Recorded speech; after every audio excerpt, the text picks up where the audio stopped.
Hi, hello, namaste, and welcome back to my channel, and welcome to another GRWM with a real story. So ನನ್ನ personal page ಇಂದ ನಿಮಗೆ ಒಂದು scary ಆಗಿರೋ ಸ್ಟೋರಿಯನ್ನ ಹೇಳ್ತೀನಿ. Real story. ಸುಮ್ಮನೆ ನಾನು ಥಂಬ್ನೇಲ್ ಅನ್ನ ಒಂದು ಹಾಕಿ ಕ್ಲಿಕ್ ಬೇಟ್ ಅನ್ನ ಕ್ರಿಯೇಟ್ ಮಾಡಲ್ಲ. ಬಟ್ ಟ್ವಿಸ್ಟ್ ಏನಪ್ಪಾ ಅಂತಂದ್ರೆ GRWM ಅಂದ್ರೆ ಇವಾಗ 6 ಪ್ರಾಡಕ್ಟ್ಸ್ ಇದೆ ನನ್ನ ಹತ್ರ. ಇದರಲ್ಲಿ ಕೆಲವೊಂದಷ್ಟು ರೀಸೆಂಟ್ ಆಗಿ ನಾನು ಪರ್ಚೇಸ್ ಮಾಡಿ ಒಳ್ಳೆ ಬ್ರ್ಯಾಂಡ್ ಅಂತ ಅನಿಸಿ ಅದನ್ನ ನಿಮ್ಗೆ ರಿವೀಲ್ ಮಾಡ್ತಾ ಇದ್ದೀನಿ. ನನಗೆ ಇನ್ಸ್ಟಾದಲ್ಲಿ ತುಂಬಾ ಜನ ಕೇಳ್ತಿರ್ತಾರೆ ಆಯ್ತಾ, ಒಂದು ಸ್ಕಿನ್ ಕೇರ್ ವಿಡಿಯೋ ಮಾಡಿ. ನಾನು ತೀರಾ ಏನು ಹಚ್ಕೋಬಾರ್ದು, ಏನು ಮಾಡಬಾರ್ದು ಅನ್ನೋ ಕ್ಯಾಟಗರಿನೇ ಅಲ್ಲ. ಅಟ್ ದ ಸೇಮ್ ಟೈಮ್ ಈ ಬ್ರ್ಯಾಂಡ್ ಹಚ್ಕೋಬೇಕು 4 ಲೇಯರ್ 5 ಲೇಯರ್ ಆ ತರ ಬಿಟ್ಟಿ ಪ್ರಮೋಷನ್ ಮಾಡಲ್ಲ. ಎಟ್ ದ ಸೇಮ್ ಟೈಮ್ ಈ ಇನ್ಫ್ಲೂಯೆನ್ಸರ್ ಮಾರ್ಕೆಟಿಂಗ್ ಅಂತ ಏನಿರುತ್ತೆ, ನಂದು ಏನ್ ಎಥಿಕ್ಸ್ ಗೊತ್ತಾ? ಸೊ ಯಾವ ಪ್ರಾಡಕ್ಟ್ ಅನ್ನ ನಾನು ಪರ್ಚೇಸ್ ಮಾಡ್ತೀನಿ ಆಸ್ ಅ ಕಸ್ಟಮರ್, ಅದನ್ನ ಪ್ರಮೋಟ್ ಮಾಡೋದ್ರಲ್ಲಿ, ಅದ್ರ ಮೂಲಕ ದುಡ್ಡು ಮಾಡೋದ್ರಲ್ಲಿ ತಪ್ಪಿಲ್ಲ. ಬಟ್ ಇವತ್ತಿನ ಈ ವಿಡಿಯೋದಲ್ಲಿ ನಾನು ತೋರಿಸ್ತಾ ಇರುವಂತಹ ಯಾವುದೇ ಪ್ರಾಡಕ್ಟ್ ಸಹ ಸ್ಪಾನ್ಸರ್ಡ್ ಅಲ್ಲ. ಬಟ್ ಇವಾಗ ಯಾವ್ದೆಲ್ಲ ತೋರಿಸ್ತಿದ್ದೀನಲ್ಲ, ಇದು ಜೀವನದಲ್ಲಿ ಯಾವುದೋ ಒಂದು ಟೈಮಲ್ಲಿ ನನಗೆ ಸ್ಪಾನ್ಸರ್ಶಿಪ್ ಬಂತು ಅಂದ್ರೆ ಡೆಫಿನೆಟ್ಲಿ ನಾನು ಇದನ್ನ ಪ್ರಮೋಟ್ ಮಾಡಕ್ಕೆ ಇಷ್ಟಪಡ್ತೀನಿ. ಬಿಕಾಸ್ ನನಗೆ ಈ ಪ್ರಾಡಕ್ಟ್ಸ್ ಮೇಲೆ ನಂಬಿಕೆ ಇದೆ, ಹಾಗೆ ನಾನು ಕಸ್ಟಮರ್ ಆಗಿ ಪರ್ಚೇಸ್ ಮಾಡ್ತೀನಿ ಅನ್ನೋ ಒಂದು ಎಥಿಕ್ಸ್ ನ ಮೇಲೆ ಅಂತ ಹೇಳ್ಬೋದು. ಬಟ್ ಇವತ್ತು ಈ GRWM ಮಾಡ್ತಾ ನಿಮ್ಗೆ ಒಂದು ಸ್ಕೇರಿ ಸ್ಟೋರಿ ಹೇಳ್ತೀನಿ. ಆ ಸ್ಟೋರಿ ನನ್ನ ಪ್ರಕಾರ ಬಹಳಷ್ಟು ಜನರಿಗೆ ಬೇರೆ ಬೇರೆ ರೀತಿಯಲ್ಲಿ ಆಗಿರುತ್ತೆ. ಎಸ್ಪೆಷಲಿ ಹೆಣ್ಮಕ್ಳಿಗೆ ಇಂಥ ಒಂದು ಬ್ಯಾಡ್ ಎಕ್ಸ್ಪೀರಿಯನ್ಸ್ ಡೆಫಿನೆಟ್ಲಿ ಲೈಫಲ್ಲಿ ಆಗಿರುತ್ತೆ. ಸೊ ಶುರು ಮಾಡೋಣ. ಫಸ್ಟು ನಾನಿವಾಗ ಸದ್ಯಕ್ಕೆ ಮುಖ ತೊಳೆದು ನೀಟಾಗಿ ಮಾಯಶ್ಚರೈಸರ್ ಅನ್ನೆಲ್ಲ ಹಚ್ಬಿಟ್ಟು ಒಂಚೂರು ವ್ಯಾಸ್ಲಿನ್ ಅನ್ನ ಹಚ್ಚಿ ರೆಡಿಯಾಗಿ ಕೂತಿದ್ದೀನಿ. ಸೊ 6 ಪ್ರಾಡಕ್ಟ್ ಅಲ್ಲಿ ನಾನು ಇವತ್ತು ಏನಕ್ಕಮ್ಮ GRWM ಜೊತೆ ಹೊಸ ಬಟ್ಟೆ ಎಲ್ಲ ಹಾಕೊಂಡಿದ್ದೀನಿ ಅಂತಂದ್ರೆ, ಸೊ ಇನ್ಸ್ಟಾಗ್ರಾಮ್ ಅಲ್ಲಿ ನಂದೊಂದು ಬ್ರ್ಯಾಂಡ್ ಕೊಲಾಬ್ರೇಷನ್ ಬಂದಿದೆ. ಅಗೇನ್ ಆ ಒಂದು ಆಪ್ ಅನ್ನ ನಾನು ಕೂಡ ಯೂಸ್ ಮಾಡ್ತೀನಿ. ಏನು ಅನ್ನೋದನ್ನ ಇನ್ಸ್ಟಾಗ್ರಾಮ್ಗೆ ಹೋಗಿ ನೋಡ್ಬೇಕು ನೀವು. ಸೊ ಬೈ ದ ವೇ ಒಂದು ಸ್ವಲ್ಪ ಸೆಲ್ಫ್ ಪ್ರಮೋಷನ್ ಮಾಡ್ಕೊಳ್ಳೋಣ. ಇದು ನನ್ನ product. I am wearing my own brand, Solkari chicken curry ಅಂತ. ಸೊ ಯಾರಿಗಾದ್ರೂ ನಾನು ಹಾಕೊಳ್ಳೋ ಬಟ್ಟೆ, ನಾನು ಯೂಶುವಲ್ ಆಗಿ ನಂದೇ ಬ್ರ್ಯಾಂಡ್ ಬಟ್ಟೆಯನ್ನ ಬಳಸ್ತಾ ಇದ್ದೀನಿ. ಬಿಕಾಸ್ ನಾವು ಬಳಸಲಿಲ್ಲ ಅಂತಂದ್ರೆ ಮತ್ತೆ ಯಾರು ಬಳಸ್ತಾರೆ? ನಮಗೆ ನಮ್ಮ ಪ್ರಾಡಕ್ಟ್ ಮೇಲೆ ಧೈರ್ಯ ಇಲ್ಲ, ಅದನ್ನ ನಾವು ಮಾರ್ಕೆಟ್ ಕರೆಕ್ಟ್ ಆಗಿ ಮಾಡ್ಲಿಲ್ಲ ಅಂತಂದ್ರೆ ದೊಡ್ಡ ಬ್ರ್ಯಾಂಡ್ ಆಗಕ್ ಸಾಧ್ಯ ಇಲ್ಲ ಅಂತ ನಾನು ಯೂಶುವಲ್ ಆಗಿ ನೀವು ನೋಡೋ ಪ್ರತಿ ವಿಡಿಯೋದಲ್ಲೂ ನಾನು ನನ್ನ ಬ್ರ್ಯಾಂಡ್ ನ ಬಟ್ಟೆಗಳನ್ನೇ ಹಾಕ್ತೀನಿ. ಸೋಲ್ಕಾರಿ ಚಿಕನ್ ಕಾರಿ. ನೀವು ಇನ್ಸ್ಟಾಗ್ರಾಮ್ಗೆ ಹೋಗಿ ನಾನು ಹಾಕೋ ಬಟ್ಟೆಗಳು ನಿಮ್ಗೆ ಇಷ್ಟ ಆಗುತ್ತೆ ಅಂತಂದ್ರೆ ಅಲ್ಲಿ DM ಮಾಡಿ ನೀವು ಈ ರೀತಿ ಆಗಿರೋ ಬ್ಯೂಟಿಫುಲ್ ಅಂಡ್ ಆರ್ಗ್ಯಾನಿಕ್ ಬಟ್ಟೆಯನ್ನ ಖರೀದಿ ಮಾಡಬಹುದು. ಸೊ ಡಿಸ್ಕ್ರಿಪ್ಷನ್ ಬಾಕ್ಸ್ ನಲ್ಲಿ ಆ ಒಂದು ಲಿಂಕ್ ಇದೆ. ಯಾರಿಗೆ ಇಷ್ಟ ಇದೆ ಅವರು ಇನ್ಸ್ಟಾಗ್ರಾಮ್ ನಲ್ಲಿ ನಮ್ಮ ಸೋಲ್ಕಾರಿ ಚಿಕನ್ ಕಾರಿ ಪೇಜ್ಗೆ DM ಮಾಡಬಹುದು ಅಂತ ಹೇಳ್ತಾ ಇಲ್ಲಿಗೆ ಸೆಲ್ಫ್ ಪ್ರಮೋಷನ್ ಮುಗೀತು. ಸೊ ಸೆಲ್ಫ್ ಪ್ರಮೋಷನ್ ಮಾಡದೆ ಮತ್ತೆ ಯಾರು ಮಾಡ್ತಾರೆ? ನನ್ನ ಬಟ್ಟೆನ ನಾನು ನನ್ನ ಬ್ರ್ಯಾಂಡ್ ಅನ್ನ ನಾನ್ ಪುಷ್ ಮಾಡ್ಲಿಲ್ಲ ಅಂತಂದ್ರೆ ಏನ್ ಇಲಾನ್ ಮಸ್ಕ್ ಬಂದು ಅದನ್ನ ಪ್ರಮೋಷನ್ ಮಾಡಕ್ ಸಾಧ್ಯನಾ? ಕರೆಕ್ಟಾ? ಕರೆಕ್ಟ್. ಸೊ ಫಸ್ಟ್ ಏನಪ್ಪಾ ಅಂತಂದ್ರೆ, ಇದು ಟಿರ್ ಕುಷನ್ ಮಾಸ್ಕ್ ಫೌಂಡೇಶನ್ ಅಂತ. ಇದು ತುಂಬಾ ವೈರಲ್ ಪ್ರಾಡಕ್ಟ್ ಆಯ್ತಾ. ಇಂಟರ್ನೆಟ್ ನಲ್ಲಿ ಎಷ್ಟು ವೈರಲ್ ಪ್ರಾಡಕ್ಟ್ ಅಂತಂದ್ರೆ ನನಗೆ ತುಂಬಾ ಕ್ಯೂರಿಯಾಸಿಟಿ ಇತ್ತು, ಯಾಕೆ ಇಷ್ಟು ವೈರಲ್ ಆಗ್ತಾ ಇದೆ. ಇದು ಕೊರಿಯನ್ ಬ್ರ್ಯಾಂಡ್ ಅಂತ ಅನಿಸುತ್ತೆ. ಸೊ ನೋಡೋಣ ಅಂತ ಹೇಳ್ಬಿಟ್ಟು ಹೆಸರು ಬಂದು ಟಿರ್ ಮಾಸ್ಕ್ ಫಿಟ್ ರೆಡ್ ಕುಷನ್ ಅಂತ. 29N ನ್ಯಾಚುರಲ್ ಬೇಜ್ ನನ್ನ ಕಲರ್ ಅಂದ್ರೆ ಕಾಂಪ್ಲೆಕ್ಷನ್ಗೆ ಇದು ಸೂಟ್ ಆಗುತ್ತೆ. ಸೊ ಯಾರಿಗೆ ಇದು ಆಲ್ರೆಡಿ ನೀವು ಇನ್ಸ್ಟಾಗ್ರಾಮ್ ರೀಲಲ್ಲಿ ನೋಡಿರ್ತೀರಲ್ಲ, ದಯವಿಟ್ಟು ನಿಮ್ಮ ಕಾಂಪ್ಲೆಕ್ಷನ್ ಏನಿರುತ್ತೆ +2 ಫೇರ್ ಸೈಜ್ ಅನ್ನ ಆರ್ಡರ್ ಮಾಡಿ. ಬಿಕಾಸ್ ಇದು ಆಕ್ಸಿಡೈಸ್ ಆಗುತ್ತೆ. ಸೊ ನೀವು ನಿಮ್ಮ ಎಕ್ಸಾಕ್ಟ್ ಫೌಂಡೇಶನ್ ಅನ್ನ ಏನಾದ್ರು ತಗೊಂಡ್ರಿ ಅಂತಂದ್ರೆ ಡೆಫಿನೆಟ್ಲಿ ಅದು ನಿಮ್ಗಿಂತ ಪ್ರೀವಿಯಸ್ 2 ಕಾಂಪ್ಲೆಕ್ಷನ್ ಡೌನ್ ಆಗಿರೋದಕ್ಕೆ, ಇದು ನನ್ಗೆ ಎಕ್ಸ್ಪೀರಿಯನ್ಸ್ ಆಗಿರೋದಕ್ಕೆ ಹೇಳ್ತಾ ಇರೋದು. ಸೊ ಇದು ನನ್ನ ಒಂದು recent purchase and one of the best purchases ಅಂತ ಹೇಳಬಹುದು. ಯಾಕೆ ಅಂತಂದ್ರೆ ಇದು ವೈರಲ್ ಆಗಿ ಏನ್ ಟ್ರೆಂಡ್ ಕ್ರಿಯೇಟ್ ಮಾಡಿದೆ, ಇಟ್ಸ್ ಆಕ್ಚುಲಿ ವರ್ತ್. ಹೆಂಗೆ ಅನ್ನೋದನ್ನ ಹೇಳ್ತೀನಿ. ಜೊತೆಗೆ ಹೇಳ್ತಾ ನಿಮ್ಗೆ ನಮ್ಮ ಈ ಸ್ಕೇರಿ ಸ್ಟೋರಿ ಅಂತ ಏನ್ ಹೇಳಿದೀನಿ ಫ್ರಮ್ ಮೈ ಪರ್ಸನಲ್ ಪೇಜ್, ಅದನ್ನ ಕೂಡ ಶೇರ್ ಮಾಡ್ತೀನಿ. ಓಕೆನಾ? ಸೊ ಟೈಮ್ ಬಂದು ಮೇ ಬಿ 2018 ಅಂತ ಅನ್ಸತ್ತೆ. ನಾನು ಕೆಲಸಕ್ಕೆ ಸೇರಿ 1 ವರ್ಷ ಆಗಿತ್ತು ಮೋಸ್ಟ್ಲಿ. ಸೊ ನ್ಯೂಸ್ ಚಾನೆಲ್ ನಲ್ಲಿ ಆಂಕರ್ ಆಗಿ ವರ್ಕ್ ಮಾಡ್ತಾ ಇರ್ಬೇಕಿದ್ರೆ ನನ್ನ ನೈಟ್ ಮೇರ್ ಶಿಫ್ಟ್, ಅದು ಮಾರ್ನಿಂಗ್ ಶಿಫ್ಟ್. ಕಂಟಿನ್ಯೂಸ್ 2 ಇಯರ್ಸ್ ನಾನು ಮಾರ್ನಿಂಗ್ ಶಿಫ್ಟ್ ಮಾಡಿದ್ದೀನಿ. ನನ್ನ ಜೀವನದಲ್ಲಿ ನನಗೆ ಮೈಗ್ರೇನ್ ಪೀಕ್ ಹೋಗಿದ್ದು ಅದೇ ಟೈಮಲ್ಲಿ. ಬಿಕಾಸ್ ನಾನು ಮಾರ್ನಿಂಗ್ ಪರ್ಸನ್ ಅಲ್ವೇ ಅಲ್ಲ. ನನಗೆ ಚಂದ ನಿದ್ದೆ ಬರೋದೆ ಬೆಳಗ್ಗೆ 5 ಗಂಟೆಯಿಂದ 9 ಗಂಟೆವರೆಗೆ ನಾನು ಡೀಪ್ ಸ್ಲೀಪ್ ಕೋಮಾ ಸ್ಟೇಜ್ ಹೋಗೋ ಒಳ್ಳೆ ನಿದ್ದೆ ಬರುತ್ತೆ. ಬಟ್ ಅನ್ಫಾರ್ಚುನೇಟ್ಲಿ ನನ್ನ ಜಾಬ್ ಡಿಮಾಂಡ್ ಮಾಡ್ತಾ ಇದ್ದಿದ್ದು ಮಾರ್ನಿಂಗ್ ಶಿಫ್ಟ್. ಸೊ ಆ ಟೈಮಲ್ಲಿ ನಾನು 4:45 ಗಂಟೆಗೆ ಎಳ್ಳೇಬೇಕಿತ್ತು. ಆಕ್ಚುಲಿ ಪನಿಷ್ಮೆಂಟ್, ನನ್ನ ಜೀವನದ ಪನಿಷ್ಮೆಂಟ್ ಅದು. ನನಗೆ 2.5 ವರ್ಷ ಆಲ್ಮೋಸ್ಟ್ ದೊಡ್ಡ ಪನಿಷ್ಮೆಂಟ್ ಅದು. ಸೊ ಆ ಟೈಮಲ್ಲಿ ನಾನು ಸೌತ್ ಬ್ಯಾಂಗ್ಳೂರಲ್ಲಿ ಇರ್ತಿದ್ದೆ, ಗಿರಿನಗರಲ್ಲಿ. ಸೊ ನಾನು ಮತ್ತೆ ನನ್ನ ಹಾಸ್ಟೆಲ್ ಮೇಟ್, ನಾನು ಸ್ಕೂಲಲ್ಲಿ ಅಂದ್ರೆ ಕಾಲೇಜಲ್ಲಿ ಇರುವಾಗ ಯಾರು ನಾನು ಹಾಸ್ಟೆಲ್ ಮೇಟ್ ಆಗಿದ್ರು ಅದೇ ಫ್ರೆಂಡ್, ನಾವಿಬ್ರು ಸೇರ್ಬಿಟ್ಟು ಒಂದು ರೂಮ್ ಮಾಡಿದ್ವಿ. ಆ ರೂಮಲ್ಲಿ ಅವಳಿಗೆ ಆಕ್ಚುಲಿ ನನಗಿಂತ ಎಕ್ಸಾಕ್ಟ್ಲಿ ಅಪೋಸಿಟ್ ಶಿಫ್ಟ್ ಇರ್ತಿತ್ತು. ಸೊ ಆ ಟೈಮ್ದು ಫಸ್ಟ್ ಇದ್ರ ತೋರಿಸ್ತೀನಿ. ಟೆಕ್ಸ್ಚರ್ ಹಿಂಗಿರುತ್ತೆ. ಇದನ್ನ ಹಿಂಗೆ ನೀವು ಡ್ಯಾಬ್ ಮಾಡಿಬಿಟ್ಟು ನೀಟಾಗಿ ಹಿಂಗ್ ಬ್ಲೆಂಡ್ ಮಾಡ್ತಾ ಹೋಗ್ಬೇಕು. ನೋಡಿ ಇವಾಗ ಫೇರ್ ಅಂತ ಅನಿಸುತ್ತೆ ನಿಮ್ಗೆ, ಬಟ್ ಇದು ಸ್ವಲ್ಪ ಹೊತ್ತಲ್ಲೇ ಬ್ಲೆಂಡ್ ಆಗುತ್ತೆ. ಓಕೆನಾ? ಸೊ ನಾನು ಈ ರೀತಿ ಎಕ್ಸ್ಪ್ಲನೇಷನ್ ಮತ್ತೆ ಸ್ಟೋರಿಗೆ ಸ್ವಿಚ್ ಆಗ್ತಾ ಇರ್ತೀನಿ, ನೀವು ಕನ್ಫ್ಯೂಸ್ ಆಗ್ಬಿಡಿ ಎಲ್ಲಿಂದ ಎಲ್ಗೋಗ್ಬಿಟ್ಲು ಅಂತ. ಸೊ ಇದು ನೋಡಿ ನಿಮ್ಗೆ ಆಕ್ಚುಲಿ ಪೂರ್ತಿ ಫೇಸ್ ಮಾಸ್ಕ್ ರೀತಿಯಲ್ಲಿ ವರ್ಕ್ ಆಗುತ್ತೆ. ಓಕೆನಾ? ಅಂದ್ರೆ ಫೌಂಡೇಶನ್ ಇದ್ರೆ ಮತ್ತೇನು ಬೇಡ, ಕನ್ಸೀಲರ್ ಬೇಡ, ಪ್ರೈಮರ್ ಬೇಡ, ಏನು ಬೇಡ, ಆಕ್ಚುಲಿ ಬೇಡ. ಮಾಡಿದ್ರೆ ಹಿಂಗಿದ್ ಪ್ರಾಡಕ್ಟ್ ಮಾಡ್ಬೇಕು ಗುರು, ಸೀರಿಯಸ್ಲಿ. ಸೊ ಇದು ಬ್ಲೆಂಡ್ ಮಾಡ್ತಾ ಮಾಡ್ತಾ ಆ ಸ್ಟೋರಿಯನ್ನ ಕಂಟಿನ್ಯೂ ಮಾಡ್ತೀನಿ. ಸೊ ನನ್ನ ಮಾರ್ನಿಂಗ್ ಶಿಫ್ಟ್ ಇದ್ದಾಗೆಲ್ಲ ಅವಳದು ಆಲ್ಮೋಸ್ಟ್ ಈವ್ನಿಂಗ್ ಶಿಫ್ಟ್ ಇರ್ತಿತ್ತು. ಹಾಗಾಗಿ ನಮ್ದು ಎಕ್ಸಾಕ್ಟ್ಲಿ ಅಪೋಸಿಟ್ ಶಿಫ್ಟ್ ಅಲ್ಲಿ ವರ್ಕ್ ಮಾಡ್ತಾ ಇದ್ವಿ. ಅಂಡ್ ಅವಳ ಆಫೀಸ್ ತುಂಬಾ ದೂರ ಇತ್ತು. ಸೊ ಆ ಟೈಮಲ್ಲಿ ಅಂದ್ರೆ ಬೆಳಗ್ಗೆ 4:15, 4:45 ಟೈಮಲ್ಲಿ ನಾನು ಎದ್ದಾಗ, ಸೊ ಮನೇಲಿ ನಾನು ಒಬ್ಬಳೇ ಇದ್ದೆ. ಯೂಶಲಿ ನಾವೇನ್ ಮಾಡ್ತಾ ಇದ್ವಿ ಅಂತಂದ್ರೆ ರಾತ್ರಿ ಮಲ್ಗೋ ಟೈಮಲ್ಲಿ ಬರೇ ಫ್ಯಾನ್ ಗಾಳಿ ತುಂಬಾ ಇರಿಟೇಟ್ ಆಗ್ತದೆ ಅಂತ ಹೇಳ್ಬಿಟ್ಟು ಒಂದು ವಿಂಡೋ ಇತ್ತು, ಅಲ್ಲಿ 3 ವಿಂಡೋ ಸಾಲಾಗಿರುತ್ತೆ. ಆ ವಿಂಡೋದಲ್ಲಿ ಮಧ್ಯದ ವಿಂಡೋವನ್ನ ಓಪನ್ ಮಾಡಿ ಕರ್ಟನ್ ಅನ್ನ ಹಾಕ್ಬಿಟ್ಟು ಮಲ್ಗೋ ಅಭ್ಯಾಸ ಇತ್ತು. ಸೊ ನಾನು ಅವಾಗ ಎದ್ದಾಗ 4:15 ಟೈಮಲ್ಲಿ ನನ್ನ ರೂಮ್ಮೇಟ್ ಇನ್ನೂ ಬಂದಿಲ್ಲ. ಅವಳು ಬರೋದು ಯೂಶುವಲಿ ಆಫೀಸ್ ಮುಗಿಸ್ಕೊಂಡು ಈವ್ನಿಂಗ್ ಶಿಫ್ಟ್ ಅಂತಂದ್ರೆ ಅವಳದ್ದು ಈವ್ನಿಂಗ್ ಅಲ್ಲಿ ಆಕ್ಚುಲಿ ನೈಟ್ ಶಿಫ್ಟ್ ಆಗಿತ್ತು ಆ ಟೈಮಲ್ಲಿ. HDFC ಯಾವುದೋ ಒಂದು ಬೊಮ್ಮನಹಳ್ಳಿ ಬ್ರಾಂಚ್ ಅಲ್ಲಿ ಏನೋ ವರ್ಕ್ ಮಾಡ್ತಾ ಇದ್ಲು ಅವಳು. ಸೊ ಅವಳ ಮನೆ ರೀಚ್ ಆಗೋದು, ನಾನು ಆಫೀಸಿಗೆ ಕ್ಯಾಬ್ ಹತ್ತೋದು ಆಲ್ಮೋಸ್ಟ್ ಸೇಮ್ ಟೈಮ್, 5:30 ಟೈಮಲ್ಲಿ. ಇಬ್ರು ಒಂದೊಂದ್ಸತಿ ಕಾಣಿಸ್ತಿದ್ವಿ, ಹಾಯ್ ಬಾಯ್ ಅಂತ ಹೇಳಕ್ಕೆ. ನಾವು ಸಿಗ್ತಾ ಇದ್ದಿದ್ದೆ ಒಂದು ವೀಕೆಂಡ್ ಅಲ್ಲಿ ಆಗ್ತಿತ್ತು, ಬಿಟ್ರೆ ಹೆಸರಿಗೆ ಮಾತ್ರ ರೂಮ್ಮೇಟ್ಸ್ ಆಗಿದ್ವಿ. ಬಟ್ ಇಬ್ರದ್ದು ಅಪೋಸಿಟ್ ಶಿಫ್ಟ್ ಇತ್ತು. ಸೊ ಆವತ್ತಿನ್ನೂ ಅವಳು ಬಂದಿರ್ಲಿಲ್ಲ. ನಾನು ಫುಲ್ ಗಡ್ಬಿಡಿಯಲ್ಲಿ ನಾನು ಅಡಿಗೆ ಎಲ್ಲ ರೆಡಿ ಮಾಡ್ಕೊಂಡು ಹೋಗ್ತಾ ಇದ್ದೆ. ಬಿಕಾಸ್ ನಂಗೆ ನನ್ ಊಟ ಮಾಡೋದು, ನನ್ನನ್ನು ಕೆಲಸ ಮಾಡ್ಕೊಳ್ಳೋದು ನಂಗೆ ತುಂಬಾ ಇಷ್ಟ. ಸೊ ಹಾಗಾಗಿ ನಾನು ಅಡ್ಗೆ ಗಿಡ್ಗೆ ಎಲ್ಲ ಪಟ್ ಅಂತ ರೆಡಿ ಮಾಡಿ ಸ್ನಾನ ಮಾಡಿ, ಗೊತ್ತಿಲ್ಲ ಕೆಲವು ಸತಿ ನಮ್ಮ ಇಂಟ್ಯೂಷನ್ ಎಷ್ಟು ಚಂದ ವರ್ಕ್ ಆಗುತ್ತೆ ಅಂತಂದ್ರೆ, ಬೇಡ ನೋಡಿ ಎಷ್ಟು ನೀಟಾಗಿ ಕವರ್ ಮಾಡಿದೆ ಅಂತಂದ್ರೆ, ನಂಗೆ ಎಷ್ಟು ಖುಷಿ ಆಯ್ತು ಅಂತಂದ್ರೆ, ಈ ಟಿರ್ ಯಾರೇ ರೆಡಿ ಮಾಡಿದ್ರು, R&D ಡಿಪಾರ್ಟ್ಮೆಂಟ್ ಯಾರೇ ಇದ್ರು, ಹಂಗೆ ಇದನ್ನ ಎಷ್ಟು ಚೆನ್ನಾಗಿ ಮಾರ್ಕೆಟ್ ಮಾಡಿದಾರಲ್ಲ. ಪ್ರಾಡಕ್ಟ್ ಮಾಡೋದಷ್ಟೇ ಇಂಪಾರ್ಟೆಂಟ್ ಅಲ್ಲ, ಆ ಪ್ರಾಡಕ್ಟ್ ನ ಕರೆಕ್ಟ್ ಆಗಿ ಕಸ್ಟಮರ್ ಕೈಗೆ ರೀಚ್ ಮಾಡಿಸೋದಿದೆ ಅಲ್ಲ, ಅದು ರಿಯಲ್ ಟ್ಯಾಲೆಂಟ್ ಅಂತ ಅನ್ಸುತ್ತೆ. It's worth the hype actually. ಕೊಡ್ರಪ್ಪ, ಈ ವಿಡಿಯೋ ನೋಡಾದ್ಮೇಲೆ ನಂಗೆ ಸ್ಪಾನ್ಸರ್ಶಿಪ್ ಕೊಡಿ ಪ್ಲೀಸ್. ಸೊ ನಾನು ಸ್ನಾನ ಮಾಡ್ಕೊಂಡು ರೂಮ್ ಎಂಟರ್ ಆಗ್ತಾ ಇರ್ಬೇಕಿದ್ರೆ ನಂಗೆ ಏನೋ ತಲೆಯಲ್ಲಿ ಒಂದು ಯಾವತ್ತೂ ಅನ್ಸಿಲ್ಲ. ಡೈಲಿ ನನ್ನ ರುಟೀನ್ ಅದೇ. ಹಂಗೆದ್ದು ನಾನು ಮಧ್ಯಾಹ್ನ ಅಡ್ಗೆ ರೆಡಿ ಮಾಡ್ಕೊಂಡು ಬಾಕ್ಸ್ ಎಲ್ಲ ರೆಡಿ ಮಾಡ್ಕೊಂಡು ಸ್ನಾನ ಮಾಡ್ಕೊಂಡು ಬಂದ ತಕ್ಷಣ ಆವತ್ತಿನ ದಿನಕ್ಕೆ ನಂಗೆ ಯಾಕೋ ಅನಿಸ್ತು, ಆ ಕರ್ಟನ್ ಏನ್ ಹಾಕಿದೀವಿ, ಕರ್ಟನ್ ಥ್ರೂ ಏನು ಕಾಣಿಸ್ತಿರ್ಲಿಲ್ಲ. ಬಟ್ ನನಗೆ ಏನೋ ಇಂಟ್ಯೂಷನ್ ಕ್ರಿಯೇಟ್ ಆಯ್ತು, ಆ ಕರ್ಟನ್ ಹಿಂದೆ ಯಾರೋ ಇದ್ದಾರೆ. ಯಾಕೆ ಅನಿಸ್ತು ನನ್ಗೆ ಇವತ್ತಿನವರೆಗೂ ಗೊತ್ತಿಲ್ಲ. ನನ್ನ ಜೀವನದಲ್ಲಿ ಬಹಳಷ್ಟು ಸರ್ತಿ ಹಿಂಗಾಗಿದೆ.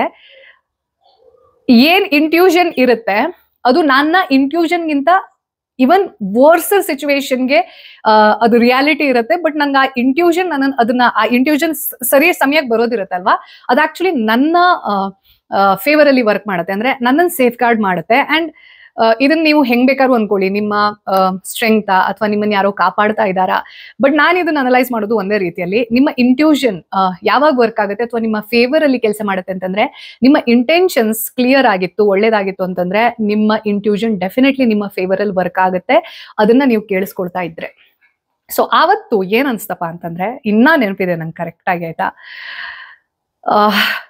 ಬಂದೆ, ಅಲ್ಲಿ ಯಾರೋ ನಿಂತಿರಬಹುದು, ಕಿಟಕಿ ಆಚೆಗೆ ಯಾರೋ ನಿಂತಿದ್ದಾರೆ, ಅಥವಾ ಕಿಟಕಿನ ಒಂದ್ಸತಿ ಹಿಂಗ್ ಸುಮ್ನೆ ನೋಡ್ಬೇಕು, ಕರ್ಟನ್ ಅನ್ನ ತೆಗೆದು ಕಿಟಕಿ ಆಚೆ ಏನಿದೆ ಅಂತ ನಂಗೆ ಸಮಾಧಾನ ಆಗ್ಬೇಕು ಇವಾಗ ಅಂತ ಹೇಳ್ಬಿಟ್ಟು ಆ ಕಿಟಕಿದು ಕರ್ಟನ್ ಅನ್ನ ಜಸ್ಟ್ ಹಿಂಗ್ ಓಪನ್ ಮಾಡ್ತೀನಿ.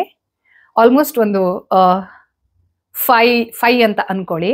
ಸ್ವಲ್ಪ ಕಪ್ಪಿತ್ತು, ಎಕ್ಸಾಕ್ಟ್ಲಿ ಬೆಳಕಿಲ್ಲ. ಬಟ್ ದೇವ್ರಾಣೆಗೂ ಎಂಥ ಮೂಮೆಂಟ್ ಅಂತಂದ್ರೆ ಅದು ನನ್ನ ಜೀವನದಲ್ಲಿ, ಯಾವುದೋ ಒಬ್ಬ ವ್ಯಕ್ತಿ ಆಲ್ಮೋಸ್ಟ್ ನನ್ನ ಹೈಟ್ ಅವನೇ ನಿಂತಿದ್ದಾನೆ ಹಿಂಗೆ. ಕಿಟಕಿ ಆದ್ಮೇಲೆ ಪಕ್ಕದ ಮನೆ ಟೆರೇಸು, ಆ ಟೆರೇಸ್ ಅಲ್ಲಿ ಇದಿರುತ್ತಲ್ಲ ಸ್ಟೆಪ್ಸ್ ಆದ್ಮೇಲೆ ಏನ್ ಹೇಳ್ತಾರ ಅದು, ಹಿಂಗೆ ಸ್ವಲ್ಪ ಬಿಲ್ಡಿಂಗ್ ಕಟ್ಟಿರ್ತಾರೆ ನೋಡಿ, ಚೂರೆ ಕಟ್ಟೆ ತರ ಇರುತ್ತಲ್ಲ ಅದ್ರ ಮೇಲೆ ಆ ವ್ಯಕ್ತಿ ನಿಂತಿದ್ದಾನೆ. ನೋಡಕ್ ಸ್ವಲ್ಪ ಸಣಕಲು ಶರೀರ, ಒಂದು ಜಾಕೆಟ್ ಹಾಕಿದಾನೆ, ಕೈಯಲ್ಲಿ ಗಾಡಿ ಚಾಬಿ ಇದೆ, 2 ವೀಲರ್ದು ಅಂತ ಅನ್ಸುತ್ತೆ. ಆ ಮೊಮೆಂಟ್ ನನಗೆ ಏನ್ ಆಗಿರಬಹುದು ಅನ್ನೋದನ್ನ ಒಂದ್ಸತಿ ನೋಡಿ. ಮನೇಲಿ ನಾನು ಒಬ್ಳೇ ಇದ್ದೀನಿ, ಕೆಳಗಡೆ ಓನರ್ ಇದ್ದಾರೆ, ಬಟ್ ಆ ಮೊಮೆಂಟ್ ಅಲ್ಲಿ ನಾನ್ ಬಂದ್ ಹಿಂಗ್ ನಿತ್ಕೊಂಡು ನೋಡ್ತಾ ಇದ್ದೀನಿ, ಕರ್ಟನ್ ತೆಗ್ದಿದ್ದೀನಿ, ವಿಂಡೋ ಎದುರುಗಡೆ ಜಸ್ಟ್ ಒಂದು 2 ಸತಿ ಕೈ ಹಿಂಗ್ ಮಾಡಿದ್ರೆ ಏನ್ ಡಿಸ್ಟೆನ್ಸ್ ಇರುತ್ತೆ ಆ ದೂರದಲ್ಲಿ ಒಬ್ಬ ವ್ಯಕ್ತಿ ನಿಂತಿದ್ದಾನೆ. ಒಂದು ಮಿಡ್ ಏಜ್ ಅನ್ಸುತ್ತೆ, ಆಲ್ಮೋಸ್ಟ್ ಒಂದು 30, 32, 35 ಹಂಗಿರಬಹುದು ಆ ಟೈಮಲ್ಲಿ. 2018 ಸ್ಟೋರಿ ಹೇಳ್ತಿರೋದು. ನನಗೆ ಆ ಮೂಮೆಂಟ್ ಒಂದ್ಸತಿ ಹಾರ್ಟ್ ಧಸಕ್ ಅಂತ ಅಂತು ಆಯ್ತಾ. ಆ ಧಸಕ್ ಅಂತ ಹೇಳಿದ್ದೆ, ನೆಕ್ಸ್ಟ್ ಮಿನಿಟ್ ಇದು ಯಾಕೋ ಗೊತ್ತಿಲ್ಲ ನನ್ನ ತಲೆ ಹೆಂಗ್ ವರ್ಕ್ ಆಯ್ತು ಅಂತಂದ್ರೆ, ಮೋಸ್ಟ್ ಆಫ್ ದ ಕೇಸಸ್ ಅಲ್ಲಿ, most of the dangerous situations ಅಲ್ಲಿ ನನ್ನ ತಲೆ ತುಂಬಾ ಒಳ್ಳೆ ರೀತಿಯಲ್ಲಿ ವರ್ಕ್ ಆಗುತ್ತೆ. ಅದನ್ನ ಸಮಯ ಪ್ರಜ್ಞೆ ಅಥವಾ ಸ್ಥಿತ ಪ್ರಜ್ಞೆ ಅಂತ ಹೇಳ್ತಾರಲ್ವಾ, ಆ ರೀತಿ ವರ್ಕ್ ಆಗುತ್ತೆ. ಎಸ್, ಸೊ ಇದು ಸಾರಿ ಮತ್ತೆ ಕಟ್ ಮಾಡಿದೆ. ಇದು ಮ್ಯಾಕ್ ನ ಕಾಂಪ್ಯಾಕ್ಟ್. ಇಲ್ಲಿವರೆಗೆ ನಾನು ಮಾಡಿರೋ ಎಲ್ಲಾ GRWM ಅಲ್ಲೂ ಹೇಳ್ತಾ ಇದ್ದೀನಿ. ಸೊ ನಾನು ಮ್ಯಾಕ್ ಇದ್ರದ್ದು ಫ್ಯಾನ್ ಆಗಿದ್ದೆ, ಬಟ್ ಇವಾಗ ಟೀರ್ ನೋಡಾದ್ಮೇಲೆ ಮೋಸ್ಟ್ಲಿ ಲೈಫಲ್ಲಿ ಮತ್ತೆ ಮ್ಯಾಕ್ ಫೌಂಡೇಶನ್ ಅನ್ನ ತಗೊಳ್ಳಲ್ಲ ಅಂತ ಅನ್ಸುತ್ತೆ, ಬಿಕಾಸ್ ಅದಷ್ಟು ಚೆನ್ನಾಗಿದೆ. ನೋಡಿ, ಪೌಡರ್ ಬ್ಯಾಡ್ ಆಕ್ಚುಲಿ, ಸ್ಟಿಲ್. ಸೊ ಇದಾದ್ಮೇಲೆ ನೆಕ್ಸ್ಟ್ ನಾನು ನಿಮ್ಗೆ ಇದು ನಮ್ಮಮ್ಮಂಗೆ ಖುಷಿ ಆಗತ್ತೆ ಆಯ್ತಾ, ನಮ್ಮಮ್ಮಂಗೆ ಖುಷಿ ಆಗತ್ತೆ. ಇದು ಆಮ್ವೆ ಆಟಿಟ್ಯೂಡ್ ನ ಒಂದು ಐ ಶ್ಯಾಡೋ ಪ್ಯಾಲೆಟ್. ತುಂಬಾ ಕಲರ್ಸ್ ಇರಲ್ಲ, ತುಂಬಾ ಆಪ್ಷನ್ ಇರಲ್ಲ, ಬಟ್ ಇರೋದು ಏನಿದೆ ಎಲ್ಲ ಆಕ್ಚುಲಿ ಬ್ಯೂಟಿಫುಲ್ ಕಲರ್ಸ್. ಲಿಮಿಟೆಡ್ ಇದೆ colours, but beautiful colours. Because ನಾನಿವತ್ತು ಇವಾಗ ಶೂಟ್ ಮಾಡ್ತಾ ಇರೋದು ಒಂದು ಬ್ರ್ಯಾಂಡ್ ಕೊಲಾಬ್ರೇಷನ್ ಜೊತೆಗೆ. ಇಷ್ಟೆಲ್ಲ ರೆಡಿ ಆದ್ಮೇಲೆ ನನಗೆ ಒಂದ್ ಸರ್ತಿಯಲ್ಲಿ ಎಲ್ಲ ಕೆಲಸ ಆಗ್ಬಿಡ್ಬೇಕಾಯ್ತಾ, ಮತ್ತೆ ಮತ್ತೆ ಇದನ್ನ ಮಾಡ್ತಾ ಇರಕ್ಕಾಗಲ್ಲ. ಅಂಡ್ ಎವ್ರಿ ಡೇ ನಾನು ಕಾಂಟೆಂಟ್ ಅನ್ನ ಕ್ರಿಯೇಟ್ ಮಾಡಲ್ಲ, ಬೇರೆ ಬೇರೆ ಕೆಲಸನೂ ಇರುತ್ತೆ. ಹಾಗಾಗಿ ಸನಾತನ ಕಥನದ ಒಂದು ವೆರಿ ಇಂಟ್ರೆಸ್ಟಿಂಗ್ ಎಪಿಸೋಡ್ ಅನ್ನ ಶೂಟ್ ಮಾಡ್ತಾ ಇದ್ದೀನಿ. ಸೊ ನೋಡುವ. ಸೊ ಅದಕ್ಕೆ ಏನಪ್ಪಾ ಅಂತಂದ್ರೆ, ಇದು ಗೋಲ್ಡನ್ ಸ್ವಲ್ಪ ಸೂಟ್ ಆಗ್ತಿದೆ ಹಾಕಿರೋ ಡ್ರೆಸ್ಗೂ ಮಾಡ್ತಾ ಇರೋ ಪ್ರೋಗ್ರಾಮ್ಗೂ. ಹಾಗಾಗಿ ಲೈಟ್ ಆಗಿ ಈ ಕ್ರೀಸ್ ಟಚ್ ಆಗೋ ರೀತಿಯಲ್ಲಿ ನಾನು ಈ ಐ ಶ್ಯಾಡೋ ಹಚ್ಕೊಳ್ತೀನಿ. ಹಾಗೆ ನಿಮ್ಗೆ ಸ್ಟೋರಿ ಕಂಟಿನ್ಯೂ ಮಾಡ್ತೀನಿ. ನನಗೆ ಅದ್ ನೋಡಿದ ತಕ್ಷಣ ಅಲ್ಲಿವರೆಗೂ ಒಂದ್ಸತಿ ಎದೆ ಧಸಕ್ ಅನಿಸ್ತಲ್ಲ, ನೆಕ್ಸ್ಟ್ ಮಿನಿಟ್ಗೆ ಇಮಿಡಿಯೇಟ್ಲಿ ಬ್ರೈನ್ ಹೆಂಗ್ ಸ್ವಿಚ್ ಆಯ್ತು ಅಂತಂದ್ರೆ, ಫೋನ್ ಇತ್ತು ಅಲ್ಲೇ ಪಕ್ಕದಲ್ಲಿ, ಕರ್ಟನ್ ಹಿಂಗ್ ಹಾಕದೆ. ಅಂದ್ರೆ ಇದೆಲ್ಲ ನಾನು ಹೇಳ್ತಾ ಇರೋದು ಇಷ್ಟೆಲ್ಲ ಪ್ರೊಸೆಸ್ ಮಾಡಕ್ಕೆ ಹಾರ್ಡ್ಲಿ 20-25 ಸೆಕೆಂಡ್ಸ್ ತಗೊಂಡಿದ್ದೀನಿ ನಾನು. ತಲೆ ಹೆಂಗ್ ಓಡಿದೆ ಹೇಳ್ತೀನಿ. ಅವು ನಾನು ನೋಡಿದ್ದು ಕೂಡ ಜಸ್ಟ್ ಹಿಂಗ್ ನಿತ್ಕೊಂಡು, ಹಿಂಗ್ ಕೈಯಲ್ಲೇನೋ ಚಾಬಿ ಇದೆ, ಹಿಂಗ್ ಇಟ್ಕೊಂಡು ಹಿಂಗ್ ನೋಡ್ದ. ನಾನು ಅದ್ ನೋಡಿದ್ದೆ, ಹಿಂಗ್ ಕರೆಕ್ಟ್ ಅಂತ ಹಾಕದೆ, ಫೋನ್ ಎಲ್ಲಿದೆ ಅಂತ ಹೋಗ್ಬಿಟ್ಟು ಫೋನನ್ನ ಫ್ಲಾಶ್ ಹಾಕಿ ಫಸ್ಟ್ ಫೋಟೋ ಹೊಡೆದೆ. ಲಿಟ್ರಲಿ ನಂಗೆ ಇವತ್ತಿಗೂ ನಾನು ಏನಕ್ಕೆ ಅದ್ ಮಾಡಿದೆ, ಹೆಂಗ್ ಮಾಡಿದೆ, ತಲೆ ಯಾಕೆ ಹಂಗ್ ಓಡ್ತು ಅನ್ನೋದು ಆವತ್ತೇ ನನಗೆ ಗೊತ್ತಿದ್ದು. I am actually a journalist by birth. ಅಂದ್ರು ನಾನು ಆಕ್ಸಿಡೆಂಟ್ಲಿ ಜರ್ನಲಿಸ್ಟ್ ಆಗಿದ್ದಲ್ಲ, ನನ್ ಬರ್ತಲ್ಲೇ ಅದಿತ್ತು. ಅಂದ್ರೆ ಪ್ರೂಫ್ ಅನ್ನೋದು ನೋಡಿ ವರ್ಕ್ ಆಗಿದೆ. ನಾನ್ ಒಳ್ಳೆ ಕ್ರಿಮಿನಲ್ ಲಾಯರ್ ಆಗ್ಬೋದಿತ್ತು actually. So proof very important ಅಂತ ಹೇಳ್ಬಿಟ್ಟು ರಪ್ ಅಂತ ಅವನು ಫೋಟೋ ತೆಕ್ಕೊಂಡು, ಆಮೇಲೆ ನಂಗೆ ಯಾಕಷ್ಟು ಕೋಪ ಬಂತು ಅನ್ನೋದು ಗೊತ್ತಿಲ್ಲ. ಭಯ ಇದ್ದಿದ್ದು ಫೋಟೋ ತೆಗೆದ ತಕ್ಷಣಕ್ಕೆ ನನ್ನ ಸ್ಕೇರಿ ಹಾರ್ಟ್ ಬೀಟ್ ನಿಂತಂಗಾಗಿದ್ದು ಅದು ಎಲ್ಲದೂ ಕನ್ವರ್ಟ್ ಆಗಿದ್ದು next level aggression and anger. ಕೋಪ ಬಂತು ನನಗೆ ಅಂತಂದ್ರೆ, ಬಾಯಿಗೆ ಬಂದಿರೋ ಎಲ್ಲ ಅವಾಚ್ಯ ಶಬ್ದವನ್ನ ಅವನಿಗೆ ಬೈದೆ ನಿನಗೆ ಮಾನ ಮರ್ಯಾದೆ ಇದೆಯೇನೋ, ನಾಚಿಕೆ ಇದೆಯೇನೋ, ಈ ರೀತಿ ಹೆಣ್ಮಕ್ಳು ರೂಮನ್ನ ಹುಡ್ಕೊಂಡ್ ಬಂದು ನಿಂತ್ಕೊಳ್ತೀಯಲ್ಲ, ನಂಗೊಂಥರ ಅವ್ನು ಉಮೇಶ್ ರೆಡ್ಡಿ ಸಂಬಂಧಿಕ ಇರ್ಬೇಕು ಅಂತೆಲ್ಲ ಅನಿಸ್ತು. ಆಕ್ಚುಲಿ ಅನಿಸ್ತು ನನಗೆ, ವಿಕೃತ ಕಾಮಿ ಇರ್ಬೇಕು ಇವನು ಅಂತೆಲ್ಲ ಅನಿಸ್ತು. ನನಗ್ ಯಾಕಷ್ಟು ಕೋಪ ಬಂತು ಗೊತ್ತಿಲ್ಲ. ಬಾಯಿಗೆ ಬಂದಿರೋ ಎಲ್ಲ ಅವಾಚ್ಯ ಶಬ್ದದಲ್ಲಿ, ಎಲ್ಲ ಧಮ್ಕಿ ಹಾಕೋ ಲ್ಯಾಂಗ್ವೇಜ್ ಅಲ್ಲಿ, ಟೋನ್ ಕೂಡ ಫುಲ್ ದೊಡ್ಡದಿದೆ ನಂದು. ನೀನು ಮಾನ ಮರ್ಯಾದೆ ಇದೆಯೇನೋ, ಮನೇಲಿ ಹೆಣ್ಮಕ್ಳು ಇಲ್ವೇನೋ, ಈ ರೀತಿ ಬಂದು ನಿಂತ್ಕೋತೀಯ, ನನ್ನ ಮಗನೇ ತೆಗ್ದಾಕ್ಬಿಡ್ತೀನಿ ನಿನ್ನ, ಈ ರೀತಿ ಎಲ್ಲ ಮಾತಾಡಿದೀನಿ. 1 ನಿಮಿಷ ಕಂಟಿನ್ಯೂಸ್ ಬೈದಿದ್ದೀನಿ ಅಂತ ಅನ್ಸುತ್ತೆ. ಇರು ನನ್ನ ಮಗನೇ, ನಿನ್ನನ್ನು ಒದ್ದು ಒಳಗಾಕ್ಸ್ಲಿಲ್ಲ ಅಂತ ಹೇಳ್ಬಿಟ್ಟು ಕರ್ಟನ್ ಅನ್ನ ತೆಗೆದು ಅದೇ ಇದ್ರಲ್ಲಿ ಅವ್ನು ನನ್ನ ನೋಡ್ತಿದ್ದಾನೆ. ನೋಡ್ತಾ ಇರೋನು ರಿಯಾಕ್ಷನ್ ಏನು ಇಲ್ಲ, ಮೊದ್ಲು ಹೆಂಗ್ ನೋಡ್ತಿದ್ದಾನೋ ಹಂಗೆ ನೋಡ್ತಿದ್ದಾನೆ. ಅಂಡ್ ಸ್ವಲ್ಪ ಭಯ ಆಗಿರೋ ರೀತಿಯಲ್ಲಿ ನನ್ನ ನೋಡ್ತಿದ್ದಾನ ಅವನು. ಸ್ಟಿಲ್ ನಂಗೆ ಆ ವಿಂಡೋ ಹುಕ್ ಅನ್ನ ತೆಗೆದು ಇದ್ರ ಕ್ಲೋಸ್ ಮಾಡಕ್ ಭಯ. ಅಂದ್ರೆ 2 ಆರ್ಮ್ಸ್ ಡಿಸ್ಟೆನ್ಸ್ ಇದೆ ನಮ್ಮಿಬ್ರು ಮಧ್ಯದಲ್ಲಿ ಅಷ್ಟೇ. ಬಟ್ ಆ ಹುಕ್ಕನ್ ಹಿಂಗ್ ತೆಗೆದು ವಿಂಡೋ ಕ್ಲೋಸ್ ಮಾಡ್ಬೇಕು, ಆಮೇಲೆ ಕರ್ಟನ್ ಹಾಕ್ಬೇಕು. ಸೊ ಸ್ಟಿಲ್ ಬೈತಾನೆ ಅವನು. ನಾನು ಅದ್ ಬೈಯೋದನ್ನ ಅವನನ್ನ ಡಿಸ್ಟ್ರಾಕ್ಟ್ ಮಾಡ್ಬೇಕು ಅನ್ನೋ ಕಾರಣಕ್ಕೋಸ್ಕರನೂ ಬಳಸ್ಕೊಂಡ ಏನೋ ಗೊತ್ತಿಲ್ಲ. ಬಟ್ ನಾನ್ ಬೈಯೋದಂತೂ ಮುಗಿಸ್ಲಿಲ್ಲ. ಹಂಗೆ ಆ ಬೈತಾ ಇರ್ಬೇಕಿದ್ರೆ ವಿಂಡೋನ ನೀಟಾಗಿ ಬಂದ್ ಮಾಡ್ಬಿಟ್ಟು, ಇವಾಗ ಏನ್ ಮಾಡ್ಲಿ, ಫಸ್ಟ್ ಏನ್ ಮಾಡ್ಬೇಕು, ಯಾರಿಗೆ ಹೇಳ್ಬೇಕು, ಮನೆಗೆಲ್ಲ ಫೋನ್ ಮಾಡಿ ಹೇಳ್ದೆ ಅಂತಂದ್ರೆ ಸಡನ್ ಆಗಿ ಪ್ಯಾನಿಕ್ ಆಗ್ಬಿಡ್ತಾರೆ. ಬಿಕಾಸ್ ಅದು ಐಡಿಯಾನೂ ಅಲ್ಲ, ಸೊಲ್ಯೂಷನ್ ಅಲ್ಲ ಆ ಮೂಮೆಂಟ್ಗೆ ಅಂತ ಅನ್ಸ್ಬಿಟ್ಟು ಫಸ್ಟ್ ಗಿರಿನಗರ್ ಪೊಲೀಸ್ ಸ್ಟೇಷನ್ ಕಾಲ್ ಮಾಡಿದೆ. ಕಾಲ್ ಮಾಡ್ಬಿಟ್ಟು ಸರ್ ಇಲ್ಲಿ ಹಿಂಗಿಂಗ್ ಆಗಿದೆ, ಮನೆ ನಂಬರ್ ಇದು, ರೋಡ್ ಇದೆ, ದಯವಿಟ್ಟು ಬೇಗ ಬನ್ನಿ ಅಂತ ಹೇಳ್ಬಿಟ್ಟು ನೆಕ್ಸ್ಟ್ ಅದೇ ಟೈಮಲ್ಲಿ ನನಗೆ ಆಫೀಸಿಂದ ಕ್ಯಾಬ್ ಬರಬೇಕು. ನಾನು ಆಫೀಸಿಗೆ ಹೋಗ್ಬೇಕಿದ್ರೆ ಆಂಕರ್ಸ್ಗೆ ಇಂಡಿವಿಜುವಲ್ ಕ್ಯಾಬ್ ಅನ್ನ ಕೊಡ್ತಾರೆ. ಸೊ ಆ ಟೈಮಲ್ಲಿ ನನಗೆ ಗೊತ್ತಿಲ್ಲ, ಸಡನ್ ಆಗಿ ನೆನಪಾಯ್ತು ಮೇ ಬಿ ಇವರು ಆನ್ ದ ವೇ ಇರ್ತಾರೆ, ಇವ್ರು ಬೇಗ ರೀಚ್ ಆಗ್ತಾರೆ ಅಂತ ಅನಿಸ್ತು. ಬಿಕಾಸ್ ಪೊಲೀಸರು ಬರೋದು ಯಾವ ಟೈಮಲ್ಲಿ ಅನ್ನೋದು ನಾನು ಚಿಕ್ಕ ವಯಸ್ಸಿಂದ ಸಿನಿಮಾ ನೋಡಿರೋದಕ್ಕೆ ಯಾಕೋ ಅದು ಜಾಸ್ತಿ ವರ್ಕ್ ಆಗುತ್ತೆ ಅಂತ ಅನಿಸಿ ಅವ್ರಿಗೆ ಕಾಲ್ ಮಾಡಿದೆ. ನಾನು ನನ್ನ ಆಫೀಸ್ನ ಕ್ಯಾಬ್ನ ಆವತ್ತು ಆ ಶಿಫ್ಟ್ ಅಲ್ಲಿ ಯಾರು ಮ್ಯಾನೇಜ್ ಮಾಡ್ತಾ ಇದ್ರು ಅವ್ರಿಗೆ ಹಿಂಗಿಂಗ್ ಆಗಿದೆ, ನಮ್ಮ ಮನೆ ಹತ್ರ ಯಾವನು ನಿಂತ್ಕೊಂಡಿದ್ದಾನೆ, ಉಮೇಶ್ ರೆಡ್ಡಿ ತರನೇ ಅನಿಸ್ತಿದ್ದಾನೆ ನಂಗೆ ಅಂತೆಲ್ಲ ಹೇಳಿದ ತಕ್ಷಣ ಅವರು ಯಾರು ಅವತ್ತು ನನ್ನ ಕ್ಯಾಬ್ ಅಲ್ಲಿ ಪಿಕಪ್ ಮಾಡ್ತಾ ಇದ್ರು ಸೊ ಅವರಿಗೆ ಬೇಗ ಬನ್ನಿ ಅಂತ ಹೇಳಿದಾಗ ಪೊಲೀಸರು ಬರೋಕ್ಕಿಂತ ಒಂದು ಅರ್ಧ ಗಂಟೆ ಮುಂಚೆ ನಾನು ಫೋನ್ ಮಾಡಿ ಪೊಲೀಸರಿಗೆ ಒಂದು 5 ಗಂಟೆ ಅಂತ ಅನ್ಕೋಣ, ಆಕ್ಚುಲಿ 5 ಗಂಟೆ ಅಲ್ಲ 4:45 5:50 ಟೈಮ್ ಅಂತ ಅನ್ಕೋಣ. ನನ್ನ ಆಫೀಸ್ ಅವರು 5 ಗಂಟೆ ರೀಚ್ ಆಗೋದ್ರೊಳಗಡೆನೆ ನಾನು ಫೋನ್ ಮಾಡಿದ್ ಒಂದು 5-6 ನಿಮಿಷದೊಳಗಡೆ ಕ್ಯಾಬ್ ನಮ್ಮ ಮನೆ ಮುಂದೆ ಇದೆ. ಬಟ್ ಪೊಲೀಸರು ಬಂದಿದ್ದು ಆಲ್ಮೋಸ್ಟ್ ನನ್ನ ರೂಮ್ಮೇಟ್ ಬಂದಾದ್ಮೇಲೆ, ನಾನು ಆಫೀಸಿಗೆ ಹೋಗಾದ್ಮೇಲೆ ಪೊಲೀಸರು ಬಂದಿದ್ದಂತ. ಆಯ್ತಾ, ಇದು ಸದ್ಯದ ಪರಿಸ್ಥಿತಿ. ಅನ್ಫಾರ್ಚುನೇಟ್. ಪೊಲೀಸ್ ಡಿಪಾರ್ಟ್ಮೆಂಟ್ ಅನ್ನ ಕ್ರಿಟಿಸೈಸ್ ಮಾಡ್ಬೇಕು ಅಂತ ಹೇಳ್ತಾ ಇಲ್ಲ, ಬಟ್ ಕ್ವಿಕ್ ರೆಸ್ಪಾನ್ಸ್ ಇರಬೇಕು. ಅದಿಲ್ಲ ಅಂತಂದ್ರೆ ನಾವು ಕ್ರೈಮ್ ಅನ್ನ ತಡೆಯಕ್ ಆಗೋದಿಲ್ಲ. ನನಗೇನ್ ಅವತ್ತು ನನ್ನ ಇನ್ಸ್ಟಿಂಕ್ಟ್ ಇತ್ತು ಅಥವಾ ನಾನೇನ್ ಯಾವ ರೀತಿ ಬಿಹೇವ್ ಮಾಡಿದೆ, ಎಲ್ಲಾ ಹೆಣ್ಮಕ್ಳು ಅಥವಾ ಫಾರ್ ದಟ್ ಮ್ಯಾಟರ್ ಗಂಡ್ಮಕ್ಳು ಸಡನ್ ಆಗಿ ಹಂಗ್ ನೋಡಿದ್ರಿ ಅಂತಂದ್ರೆ, ನೀವು ಒಂದ್ ಕತ್ಲಲ್ಲಿ ಯಾರೋ ಒಬ್ರು ನಿಮ್ ರೂಮ್ ಮುಂದೆ ನಿಂತ್ಕೊಂಡು ನಿಮ್ಮನ್ನೇ ನೋಡ್ತಿದ್ದಾರೆ ಅಥವಾ ಮುಂದೆ ಏನಾಗುತ್ತೆ ಏನಾದ್ರೂ ಸಿಗ್ಬಹುದಾ ಇಲ್ಲಿ ಅನ್ನೋ ತರದಲ್ಲಿ, ಬಿಕಾಸ್ ಹೊರಗಡೆ ಕತ್ಲಿದೆ ಒಳಗಡೆ ಲೈಟ್ ಇದೆ, ರೂಮಲ್ಲಿ ಲೈಟ್ ಇದೆ ಅಂತ ಟೈಮ್ ಇರುತ್ತಲ್ವಾ, ಅದು ಟ್ರಾಮಾ ಕೊಡಬಹುದು ತುಂಬಾ ಜನರಿಗೆ. ಹಾಗಾಗಿ ಇಂಥ ವಿಷಯದಲ್ಲಿ ಸ್ವಲ್ಪ ಕ್ವಿಕ್ ಆಗಿ ಇರಬೇಕು ನಮ್ಮ ಲಾ ಅಂಡ್ ಆರ್ಡರ್. ಸೊ ಅಲ್ಲಿಗೆ ಬಂದಾದ್ಮೇಲೆ ನಾನು ಡ್ರೈವರ್ ಫೋನ್ ಮಾಡಿದ್ರು. ಡ್ರೈವರ್ ಜೊತೆಗೆ ಪಾಪ ಟ್ರಾನ್ಸ್ಪೋರ್ಟ್ ಅಲ್ಲಿ ಅವಾಗ ರೋಹಿತ್ ಅಂತ ಒಬ್ರಿದ್ರು ನಮ್ಮ ಆಫೀಸಲ್ಲಿ, ಅವರು ಬಂದ್ರು. ಮೇಡಮ್ ಎಲ್ಲಿ ಏನಾಯ್ತು ಹೇಳಿ ಅಂತ ಹೇಳಿ ಪಕ್ಕದ ಮನೆ ಟೆರೇಸ್ ಎಲ್ಲ ಹತ್ತು ನೋಡಿದ್ರೆ ಆ ಮನುಷ್ಯ ಅವಾಗಿಲ್ಲ. ನಾನು ಅವ್ರಿಗೆ ಏನೇನಾಯ್ತು ಎಲ್ಲ ಡಿಸ್ಕ್ರಿಪ್ಷನ್ ಹೇಳ್ದೆ. ಆಯ್ತಾ, ಆ ಡಿಸ್ಕ್ರಿಪ್ಷನ್ ಹೇಳಾದ್ಮೇಲೆ ಮೇಡಮ್ ನಮ್ಗೆ ಯಾಕೋ ಅನಿಸ್ತಾ ಇದೆ ಈ ನನ್ನ ಮಗ RR ನಗರದಲ್ಲಿ ಲೇಡೀಸ್ ಹಾಸ್ಟೆಲ್ಲು ಮತ್ತೆ ಯಾರ ಮನೆ ಮುಂದೆ ಚಪ್ರ ಇರುತ್ತಲ್ಲ, ಏನಾದ್ರೂ ಫಂಕ್ಷನ್ ಮಾಡಿರೋ ಚಪ್ರ ಇರುತ್ತಲ್ಲ, ಆ ಮನೇನ ಅವನ್ ಟಾರ್ಗೆಟ್ ಅಂತೆ. ಅಂಡ್ ಆ ಪೆಕ್ಯುಲಿಯರ್ ಬಿಹೇವಿಯರ್ಗೆ ರೀಸನ್ ಇದೆ, ಅದನ್ನ ನಾನು ನೆಕ್ಸ್ಟ್ ಹೇಳ್ತೀನಿ. ಆಯ್ತಾ, ಸೊ ಅವ್ರು ನನ್ಗೆ ಇಮಿಡಿಯೇಟ್ಲಿ ಹೇಳಿದ್ರು, ನೀವು ಹೇಳ್ತಾ ಇರೋ ಡಿಸ್ಕ್ರಿಪ್ಷನ್ ಕೇಳಿದ್ರೆ ಮೇಡಮ್ ನಂಗೆ ಯಾಕೋ ಅನಿಸ್ತಾ ಇದೆ ಇದು RR ನಗರದ ಸೈಕೋ ಕೇಸೇ ಇರಬೇಕು ಅಂತ ಹೇಳಿದ್ರು.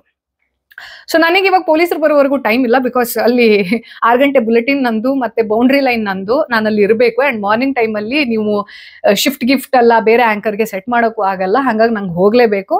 ಸೊ ನಾನೇನ್ ಮಾಡಿದೆ ಅಂತಂದ್ರೆ ನನ್ನ ರೂಮ್ಮೇಟ್ಗೆ ಹಿಂಗಿಂಗೆ ಅಂತ ಹೇಳ್ಬಿಟ್ಟು ಕೆಳಗಡೆ ಓನರ್ಗೂ ಹೇಳ್ಬಿಟ್ಟು ನಾನು ಇಮಿಡಿಯೇಟ್ಲಿ ಹೊರಟೆ ಅವತ್ತು. ಸೊ ಅಲ್ಲಿ ಹೋದ ತಕ್ಷಣ ಆಫೀಸಿಗೆ ಹೋದ್ವಿ. ಸೊ 1 ನಿಮಿಷ ಮತ್ತೆ ಕಟ್ ಮಾಡ್ತೀನಿ. ಸೊ ಅಗೇನ್ ಇದು ನನ್ನ ಅಮ್ಮಂಗೆ ಖುಷಿ ಆಗೋದು. ಸೊ ಇದು ಆಮ್ವೆ ಆಟಿಟ್ಯೂಡ್ನ ಒಂದು ಕಾಜಲ್. ನನ್ನ ಜೀವನದಲ್ಲಿ ನಂಗೆ ಇಲ್ಲಿವರೆಗೂ ಓಕೆ ಅಂತ ಅನ್ಸಿದ್ದು ಕೆ ಬ್ಯೂಟಿಯ ಕಾಜಲ್, ಬಿಕಾಸ್ ಅದು ಸ್ಮಜ್ ಮಾಡಲ್ಲ. ಅದ್ರ ಬಿಟ್ರೆ ನೆಕ್ಸ್ಟ್ ಇಂಪ್ರೆಸಿವ್ ಅಂತ ಅನ್ಸಿದ್ದು ಈ ಕಾಜಲ್ ನನಗೆ. ಯಾಕೆ ಅಂತಂದ್ರೆ, ಒಂದು ಇದು ನಿಮ್ಗೆ ಕಣ್ ಉರ್ಸಲ್ಲ, ಪ್ಲಸ್ ಇದ್ರದ್ದು ಒಂದು ಚಂದ ಫೀಚರ್ ಹೇಳ್ತೀನಿ ನಿಮ್ಗೆ, ಇರಿ ಆಯ್ತಾ. ನಂಗೆ 2 ಸ್ಟೋರಿನ ಒಟ್ಟಿಗೆ ಮೇಕಪ್ ಎಲ್ಲ ಮಾಡ್ಕೊಳ್ತಾ ಹೇಳಕ್ಕಾಗಲ್ಲ. ಆಯ್ತಾ, my brain is focused only on one subject. Multi tasking ಅಂತಂದ್ರೆ ಒಂದ್ಸತಿ ಬ್ರೈನ್ಗೆ ಅಲರ್ಟ್ ಮಾಡ್ಕೋಬೇಕು, ಆಮೇಲೆ ಅದು ಇವಳು ಆ ಸ್ಟೋರಿ ಹೇಳ್ತಿದ್ದಾಳೆ ಅಂತ ರೆಡಿ ಆಗ್ತಾಳೆ. ಸೊ ಇದ್ರದ್ದು ಬ್ಯೂಟಿಫುಲ್ ಫೀಚರ್ ಎಂತ ಅಂತಂದ್ರೆ, ಇಲ್ಲಿ ನೋಡಿ ಹಿಂಗಿದೆ ಅಲ್ಲ, ಈ ಕಡೆ ಈ ರೀತಿ ಒಂದು ಸ್ಮಜ್ಜರ್ ಕೊಡ್ತಾರೆ. ಆ ಸ್ಮಜ್ಜರ್ ತಗೊಂಡು ನೀವು ಈ ರೀತಿ ಸಾಫ್ಟ್ ಮಾಡ್ಬೋದು. ಲುಕ್ ನೋಡಿ ಸಾಫ್ಟ್. ಯೂಶಲಿ ನಾನು ಲೋವರ್ ಲೈನ್ಗೆ ವಾಟರ್ ಲೈನ್ಗೆ ಕಾಜಲ್ ಹಚ್ಚಲ್ಲ, ಬಿಕಾಸ್ ನನ್ನ ಕಣ್ಣು ತುಂಬಾ ವಾಟರಿ ಆಗ್ತಾ ಇರತ್ತೆ. ಸುಮ್ಮನೆ ಸೂರ್ಯನ ಮುಂದೆ ಹೋದ ತಕ್ಷಣ ಕಣ್ಣಲ್ಲಿ ಫುಲ್ ನೀರು ತುಂಬ್ಕೊಂಡ್ಬಿಡುತ್ತೆ. ಸುಮಾರು ಜನ ನಾನು ತುಂಬಾ ಇಮೋಷನಲ್ ಅಂತ ಅನ್ಕೊಂಡ್ಬಿಡ್ತಾರೆ. ಅದು ಫೋಟೋ ಫೋಬಿಕ್ ಅಂತ ಅನಿಸುತ್ತೆ. ಕೆಲವು ಕಣ್ಣು ಸೆನ್ಸಿಟಿವ್ ಇರುತ್ತೆ. ಅಂಡ್ ಲಾಸ್ಟ್ 2 years ಇಂದ ನಂದು ಆಲ್ಮೋಸ್ಟ್ ಎಲ್ಲ ಕೆಲಸ ಇಂಡೋರೇ ಇರೋದಕ್ಕೆ. ಸೊ ಸನ್ಲೈಟಿಗೆ ಸಡನ್ ಆಗಿ ಹಿಂಗೆ ಹೋದ ತಕ್ಷಣ ಒಂದ್ಸತಿ ಏನಿದು ಪ್ರಪಂಚ ಪೂರ್ತಿ ಬೆಳಕು ಹಿಂಗಾಗತ್ತೆ. ಆಮೇಲೆ ಅದಕ್ಕೆ ಅಡ್ಜಸ್ಟ್ ಆಗಕ್ಕೆ ಕಣ್ಣಿಗೊಂದು 10 ನಿಮಿಷ ತಗೊಳುತ್ತೆ. So that is the reason. And also ಇದು ಮೇಲ್ಗಡೆ ನಿಮಗೆ ಮತ್ತೆ ಯಾವುದು ಬ್ರಷು ಬೇಡ. ಆಯ್ತಾ, ಅಷ್ಟು ಚಂದ ಬ್ಲೆಂಡ್ ಆಗತ್ತೆ. ಇವತ್ತು ನಾನು ಸ್ವಲ್ಪ ಮೇಕಪ್ ಹೈಲೈಟ್ ಮಾಡ್ತಾ ಇದ್ದೀನಿ, ಬಿಕಾಸ್ ನಾನು ಮಾಡ್ತಾ ಇರೋ ಸನಾತನ ಕಥನದ ಸ್ಟೋರಿ ಪ್ಲಸ್ ಬ್ರ್ಯಾಂಡ್ ಶೂಟ್ ಅಂತ ಏನ್ ಹೇಳಿದೆ, ಅದ್ರದ್ದು ಸ್ಟೋರಿ ಹಂಗಿದೆ, ಅಂದ್ರೆ ನರೇಷನ್ ಆಗಿದೆ ಅನ್ನೋ ಕಾರಣಕ್ಕೋಸ್ಕರ. ಎಸ್, ಅಗೇನ್ ಈ ಕಥೆಯನ್ನ ಕಂಟಿನ್ಯೂ ಮಾಡೋಣ. ಸೊ ಆ ಕಥೆಯಲ್ಲಿ ಏನಾಯ್ತು ಅಂತಂದ್ರೆ, ನೆಕ್ಸ್ಟ್ ಆಫೀಸ್ಗೆ ಹೋದ ತಕ್ಷಣ ನಂಗೆ ಸ್ಯಾರಿ ಹಾಕೋಬೇಕು, ಮೇಕಪ್ ಮಾಡ್ಕೋಬೇಕು, ಸ್ಕ್ರಿಪ್ಟ್ ಓದ್ಬೇಕು. ಬಟ್ ಆವತ್ತಿನ ದಿನಕ್ಕೆ ಅವೆಲ್ಲದು ಈ 5 ನಿಮಿಷದಲ್ಲಿ ಮಾಡ್ಕೊಳ್ಬಲ್ಲೆ, ಬಟ್ ಇದು ಸಾರ್ಟ್ ಆಗ್ಬೇಕು ನಂಗೆ. ಅಲ್ಲಿಗೆ ಹೋದ ತಕ್ಷಣ ಅವ್ರು ಹೇಳಿದ್ರು, ಡಿಸ್ಕ್ರಿಪ್ಷನ್ ಎಲ್ಲ ಹೇಳಿದ್ರಲ್ಲ, ಡಿಸ್ಕ್ರಿಪ್ಷನ್ ಹೇಳಾದ ತಕ್ಷಣ ಅಲ್ಲಿ ರಿಪೋರ್ಟರ್ ಇದ್ರು, ಅವತ್ತು ನೈಟ್ ಶಿಫ್ಟ್ ಅಲ್ಲಿ ಇದ್ರು ಅನ್ಸತ್ತೆ. ಆ ರಿಪೋರ್ಟರೇ, ಅಂದ್ರೆ ಯಾರು RR ನಗರದ ಸೈಕೋ ಇರಬಹುದು ಮೇಡಮ್ ಅಂತ ಹೇಳಿದ್ರಲ್ಲ ರೋಹಿತ್, ಅವರೇ ಆ ಸ್ಟೋರಿಯನ್ನ ಬ್ರೇಕ್ ಮಾಡಿದವ್ರೆ ರಿಪೋರ್ಟರ್ ಇದ್ರು. ಅವ್ರು ಹೋಗ್ಬಿಟ್ಟು ಹಿಂಗ ಆಯ್ತು ಅಂತ ಆಲ್ರೆಡಿ ಫೋನಲ್ಲಿ ಹೇಳಿದ್ದಕ್ಕೆ ಅವ್ರು ಫೂಟೇಜ್ ತೆಗೆದಿಟ್ಟಿದ್ರು. ಮೇಡಮ್ ನೋಡಿ ಈ ತರ ಇದ್ನ ಅಂತ ಹೇಳ್ಬಿಟ್ಟು, ನಾನು ತೆಗ್ದಿದ್ದೆಲ್ಲ ಫೋನಲ್ಲಿ ಫೋಟೋ ತೆಗ್ದಿದ್ದೆ, ಬಟ್ ಅಂದ್ರೆ ಸ್ವಲ್ಪ ಬ್ಲರಿ ಇತ್ತು, ನೈಟ್ ಅಲ್ಲಿ ಅಂತ ಕ್ಲಿಯರ್ ಇಮೇಜ್ ಇರ್ಲಿಲ್ಲ. ಬಟ್ ನನ್ಗೆ ಅವನು ನೋಡಿರೋದ್ ನೆನಪಿದೆ, ನನ್ನ ಮೆಮೊರಿಯಲ್ಲಿ ಅವನೇ ಅನ್ನೋದು ಫಿಕ್ಸ್ ಇತ್ತು. ಇವಾಗ್ಲೂ ಎದುರುಗಡೆ ಬಂದ್ರೆ ಈ ನನ್ ಮಗ ಅವನೇ ಅಂತ ನಾನು ಗುರ್ತಿಸ್ತೀನಿ. ಸೊ ವಿಡಿಯೋ ಏನ್ CCTV ಫುಟೇಜ್ ಅಲ್ಲಿ ಬೇಸಿಕಲಿ ಆ ಮನುಷ್ಯ ಎಂತ ಮಾಡ್ತಿದ್ದ ಅಂತಂದ್ರೆ, ಲೇಡೀಸ್ ಹಾಸ್ಟೆಲ್ ಹತ್ರ ಹೋಗೋದು, ಸುಮ್ನೆ ನಿಂತ್ಕೊಂಡು ನೋಡ್ತಾ ಇರೋದು. ಅಂದ್ರೆ ವಿಂಡೋ ಕಡೆ ಏನಾದ್ರೂ ನೋಡಕ್ ಸಿಗತ್ತಾ, ಯಾರಾದ್ರೂ ಬಟ್ಟೆ ಚೇಂಜ್ ಮಾಡ್ತಿದಾರಾ ಅಥವಾ ಒಳಗಡೆ ಏನಾದ್ರೂ ನೋಡಕ್ ಸಿಗತ್ತಾ ಅನ್ನೋ, ಮತ್ತೇನು ಮಾಡ್ತಿರ್ಲಿಲ್ವಂತೆ ಅವನು. ಅವ್ರನ್ನ ಸ್ಟಾಕ್ ಮಾಡೋದು, ಅಟ್ಯಾಕ್ ಮಾಡೋದು ಏನು ಮಾಡ್ತಿರ್ಲಿಲ್ಲ, ಸುಮ್ನೆ ನೋಡೋದೇ ಚಟ ಅದರಿದ್ರದ್ದು ಅವನಿಗೆ. ನಂಗೆ ಮೋಸ್ಟ್ಲಿ ಇವ್ನು ಇರ್ಬೇಕು ಅಂತ ಅನಿಸ್ತು. ಬಟ್ ಟಾಪ್ ಆಂಗಲ್ ನಿಂದ CCTV ಇದ್ದಿದ್ದಕ್ಕೆ ಮೋಸ್ಟ್ಲಿ ಇವನ ಬಾಡಿ ನೋಡಿದ್ರೆ ಮೇ ಬಿ ಇವನೇ ಇರ್ಬೇಕು ಅಂತ. ಬಟ್ ಶರ್ಟ್ ಅಲ್ಲಿ ಬೇರೆ ತರ ಅನಿಸ್ತಾ ಇತ್ತು. ಇವನ್ ಹಾಕೊಂಡ್ ಬಂದಿರೋದು ನಮ್ಮನೆ ಹತ್ರ ಬಂದಿರುವಾಗ ಜಾಕೆಟ್ ಇತ್ತು, ಸೊ ಕ್ಲಾರಿಟಿ ಸಿಗ್ಲಿಲ್ಲ. ಆಮೇಲೆ ಆದ್ಮೇಲೆ ಇನ್ನೂ ಒಂದ್ 2-3 ಫೂಟೇಜ್ ಇತ್ತು. ಯಾರ್ದು ಮನೆ ಎದುರುಗಡೆ ಈ ಚಪ್ರ ಹಾಕಿರ್ತಾರಲ್ವಾ, ಈ ಬೆಂಗಳೂರು ಕಡೆ ಮಾವಿನ ಎಲೆದು 2 ಕಂಬ ಮಾಡಿರ್ತಾರೆ, ಆ ಮನೆ ಹತ್ರ ಹೋಗಿ ನಿಂತ್ಕೊಂಡಿರ್ತಿದ್ನಂತೆ. ಸೊ ಅಲ್ಲಿ ಒಂದು ಸ್ಟ್ರೇಟ್ ಫೂಟೇಜ್, ಅಂದ್ರೆ ಸ್ಟ್ರೇಟ್ ಫ್ರೇಮ್ ಅಲ್ಲಿ ಇರೋದು, ಡೈರೆಕ್ಟ್ ಕಾಣಿಸ್ತಾ ಇರೋ ಫೂಟೇಜ್ ಇತ್ತು. ಅದೇ ಜಾಕೆಟು, ಅವನೇ ವ್ಯಕ್ತಿ. ಸೊ ವಿಷಯ ಏನಪ್ಪಾ ಅಂತಂದ್ರೆ, ಈ ಸೈಕೋದ್ ಎಂತ ಕ್ಯಾರೆಕ್ಟರ್ ಅಂತಂದ್ರೆ, ಯಾರ್ದಾರು ಮನೇಲಿ ಮದ್ವೆ ಆಗಿದೆ ಅಂತಂದ್ರೆ ಅಲ್ಲಿ ಅವ್ರ ಮನೇಲಿ ಏನಾದ್ರು ಅವತ್ತು ಈ ಶೋಭನ ಶಾಸ್ತ್ರ ಎಲ್ಲ ಮಾಡ್ತಾರಲ್ವಾ, ಅದನ್ನ ನೋಡೋ ಚಟ. ಮತ್ತೆ ವಿಡಿಯೋ ಗಿಡ ಏನು ಮಾಡ್ತಿರ್ಲಿಲ್ಲ ಅವನು. ಗಂಡ ಹೆಂಡತಿದೇನಾದ್ರೂ ಪ್ರೈವೇಟ್ ವಿಡಿಯೋ ನೋಡಕ್ ಸಿಗತ್ತಾ, ಅಥವಾ ಅಂದ್ರೆ ಆ ತರದ್ದು ಸೀನ್ ನೋಡಕ್ ಸಿಗತ್ತಾ, ಹೆಣ್ಮಕ್ಳು ಹಾಸ್ಟೆಲ್ ಅಂತಂದ್ರೆ ಅಥವಾ ಹೆಣ್ಮಕ್ಳು ರೂಮಲ್ಲಿ ಇರ್ತಾರೆ ಅಂತಂದ್ರೆ ಅವ್ರ ಬಟ್ಟೆ ಚೇಂಜ್ ಮಾಡ್ಕೊಳ್ಳೋದು, ಅಥವಾ ಬೈ ಚಾನ್ಸ್ ಯೂಶುವಲ್ ಆಗಿ ಹಂಗ್ ನಡೆದೋಗುತ್ತೆ ಆಯ್ತಾ. ಕೆಲವು ಸರ್ತಿ ಈ ಯಾವ್ಯಾವ್ದೋ ದೂರದ ಫ್ಲಾಟ್ ಇಂದ ಸ್ಯಾಮ್ಸಂಗ್ ಫೋನ್ ಅನ್ನ ಝೂಮ್ ಮಾಡ್ಬಿಟ್ಟು ಕಪಲ್ ಏನ್ ಮಾಡ್ತಿದ್ದಾರೆ ಅಂತ ಕೆಲವು ಜನ ಸೈಕೋಗಳು ಇರ್ತಾರಲ್ಲ, ಪ್ರೈವೇಸಿ ಅನ್ನೋದು ಒಂದಿರುತ್ತೆ, ಅದನ್ನೆಲ್ಲ ಶೂಟ್ ಮಾಡೋದು ಅನ್ನೋದು ಬಿಟ್ಬಿಟ್ಟು ಕೆಲವು ಜನ ಮಾಡ್ತಿರ್ತಾರೆ. ಅವ್ರಿಗೆ ಏನ್ ತಮಾಷೆ ಅನ್ನೋದು ನನ್ಗೆ ಇವತ್ತುವರೆಗೆ ಕ್ಲಾರಿಟಿ ಇಲ್ಲ. ಅಂತ ಸೈಕೋಗಳು ನಮ್ಮ ಅಕ್ಕಪಕ್ಕನೇ ಇರ್ತಾರೆ ಆಯ್ತಾ. ಬಟ್ ಈ ಒಂದು ನೆಕ್ಸ್ಟ್ ಲೆವೆಲ್ ನ ಸೈಕೋ ಪಾತ್ ಲಕ್ಷಣ ಏನು ಅಂತಂದ್ರೆ, ಅಲ್ಲಿಗೆ ಹೋಗೋದು, ವಿಂಡೋ ಹತ್ರ ಹೋಗಿ ನಿಂತ್ಕೊಳ್ಳೋದು. ಬಿಕಾಸ್ ಆ ಲೈಟ್ ಇರುತ್ತಲ್ಲ, ಎಲ್ಲಾ ಕಡೆ ಡಾರ್ಕ್ ಇದ್ದು ಆ ರೂಮಲ್ಲಿ ಮಾತ್ರ ನೈಟ್ ಇದ್ದಾಗ ಆ ಮನುಷ್ಯನ್ ಈ ಮನೇಲಿ ಏನೋ ನಡೀತಾ ಇದೆ, ಅಥವಾ ಯಾರ ಮನೇಲಿ ಚಪ್ರ ಹಾಕಿದ್ದಾರೆ ಅಂದ ತಕ್ಷಣ ಇಲ್ಲೇನೋ ನಡಿಬಹುದು, ನೋಡೋಣ ಅನ್ನೋ ತರದ್ದು ಸೈಕೋ ವ್ಯಕ್ತಿ ಅಂತೆ ಅವನು. ಸೊ RR ನಗರದ ಯಾವ ಸೈಕೋ ಅಂತ ಹೇಳಿದ್ರು, ಅವನ ಹೆಸರು ಇವತ್ತಿಗೂ ನಂಗೆ ಗೊತ್ತಿಲ್ಲ. But this was one of the scariest moments in my life. But fortunately ನಾನು ಅದನ್ನ ಯಾವುದೇ ರೀತಿಯಲ್ಲಿ ಟ್ರಾಮಾ ಆಗೋ ರೀತಿಯಲ್ಲಿ ಕನ್ವರ್ಟ್ ಮಾಡ್ಕೊಳ್ಳಿಲ್ಲ. ಬಿಕಾಸ್ ಆ ಮೊಮೆಂಟ್ ನನ್ನ ಬ್ರೇನ್ ವರ್ಕ್ ಆಯ್ತು. ಈ ಮನುಷ್ಯ ಯಾರು, ಇವನನ್ನ ಬಿಡಬಾರ್ದು, ಅಥವಾ ಇಂಥ ಸಿಚುವೇಶನ್ ಬೇರೆಯವ್ರಿಗೆ ಆಗ್ಬಾರ್ದು, ಹಂಗೆ ಇದ್ರದ್ದು ರೆಕಾರ್ಡ್ ಮಾಡ್ಕೊಂಡೆ ಅಂತಂದ್ರೆ ನೆಕ್ಸ್ಟ್ ಪ್ರೂಫ್ ತರ ಸಿಕ್ಕಿ ಪೊಲೀಸರ ಕೆಲಸ ಈಸಿ ಆಗತ್ತೆ ಅಂತ. ಸೊ ಪೊಲೀಸರು ಬಂದು ಡಿಸ್ಕ್ರಿಪ್ಷನ್ ಎಲ್ಲ ತಗೊಂಡು ಹೋದ್ರಂತೆ, ಅದ ಕತೆ ಅಲ್ಲಿಗೆ ಮುಗೀತು. ಬಟ್ ಅವನನ್ನ ಹಿಂಗೆ ಒಂದ್ 2-3 ಕೇಸ್ ಆದ್ಮೇಲೆ ಅವನ್ ಅಂದರ್ ಆಗಿದ್ದ ಸ್ವಲ್ಪ ದಿನದ ಮಟ್ಟಿಗೆ. ಇವಾಗ ಎಂತ ಇದೆಯೋ ಕೇಸು ಒಂದು ಅಂತ ನನಗೆ ಗೊತ್ತಿಲ್ಲ. ಬಟ್ ಅದಾದ್ಮೇಲೆ ನಮ್ಮ ಆಫೀಸಲ್ಲಿ ಪೂರ್ತಿ ಸುದ್ದಿ ಆಯ್ತಾ, ಸೌಮ್ಯ ಹೆಗ್ಡೆ ಮನೆಗೆ ಯಾರೋ ಹಿಂಗ್ ಬಂದಿದ್ನಂತೆ, ಇವಳು ಫೋಟೋ ತಕೊಂಡ್ಲಂತೆ ಆ ಟೈಮಲ್ಲಿ ಅಂತ ಹೇಳ್ಬಿಟ್ಟು ನಮ್ಮ ಆಫೀಸ್ನ ಹೆಡ್ ಅವಾಗ ಕರೆದ್ರು ಅನ್ಸತಿ. ಅಂದ್ರೆ ಹಿಂಗ್ ಆಗಿದ್ದು ಒಂಥರ ನ್ಯೂಸ್ ಚಾನೆಲ್ನ ಒಂದು ಆಂಕರ್ಗೆ ಹಿಂಗ್ ಎಕ್ಸ್ಪೀರಿಯನ್ಸ್ ಆಗೋದು ಒಂಥರ ವಿಚಿತ್ರ, and something that should be addressed kind of thing ಅಲ್ಲ. ಸೊ ಅವ್ರು ಕರೆದ್ಬಿಟ್ಟು ಒಂದ್ ಚಿಕ್ಕ ಮೀಟಿಂಗ್ ತರ ಮಾಡ್ಬಿಟ್ಟು, ಏನಾಯ್ತಮ್ಮ, ಏನಾಯ್ತು ಅಂತೆಲ್ಲ ಕೇಳಿದಾಗ ಅವ್ರು ಜೋರಾಗಿ ನಗ್ತಿದ್ದಾರೆ. ನಾನ್ ಫುಲ್ ಒಂಥರ ಈ ಕ್ರೈಮ್ ಪೆಟ್ರೋಲ್ ಅಲ್ಲಿ ಸ್ಟೋರಿ ಹೇಳೋ ತರದಲ್ಲಿ ಫುಲ್ ಎನರ್ಜೆಟಿಕ್ ಆಗಿ ಹೇಳ್ತಾ ಇದ್ದೀನಿ. ಬಟ್ ಅವ್ರು ನನ್ನ ಹೆಡ್ ನಗ್ತಾ ಇದ್ದಾರೆ. ಏನಮ್ಮ ನೀನು ಅಂತ ಸಿಚುವೇಶನ್ ಅಲ್ಲೂ ನೀನ್ ಫೋಟೋ ತೆಗಿತೀಯಲ್ಲಮ್ಮ, ನೀನು ಇನ್ನ ಬಿಟ್ಟಿದ್ರೆ ನೀನು ಸ್ಮೈಲ್ ಪ್ಲೀಸ್ ಅಂತ ಹೇಳ್ಬಿಟ್ಟು ಹಿಂದ್ಗಡೆಯಿಂದನೂ ಒಂದ್ ಸೆಲ್ಫಿ ತಗೊಂಡ್ಬಿಡ್ತೀಯನೋ ಏನೋ ಅಂತ ಹೇಳ್ಬಿಟ್ಟು ತಮಾಷೆ ಮಾಡಿದ್ರಾಯ್ತಾ.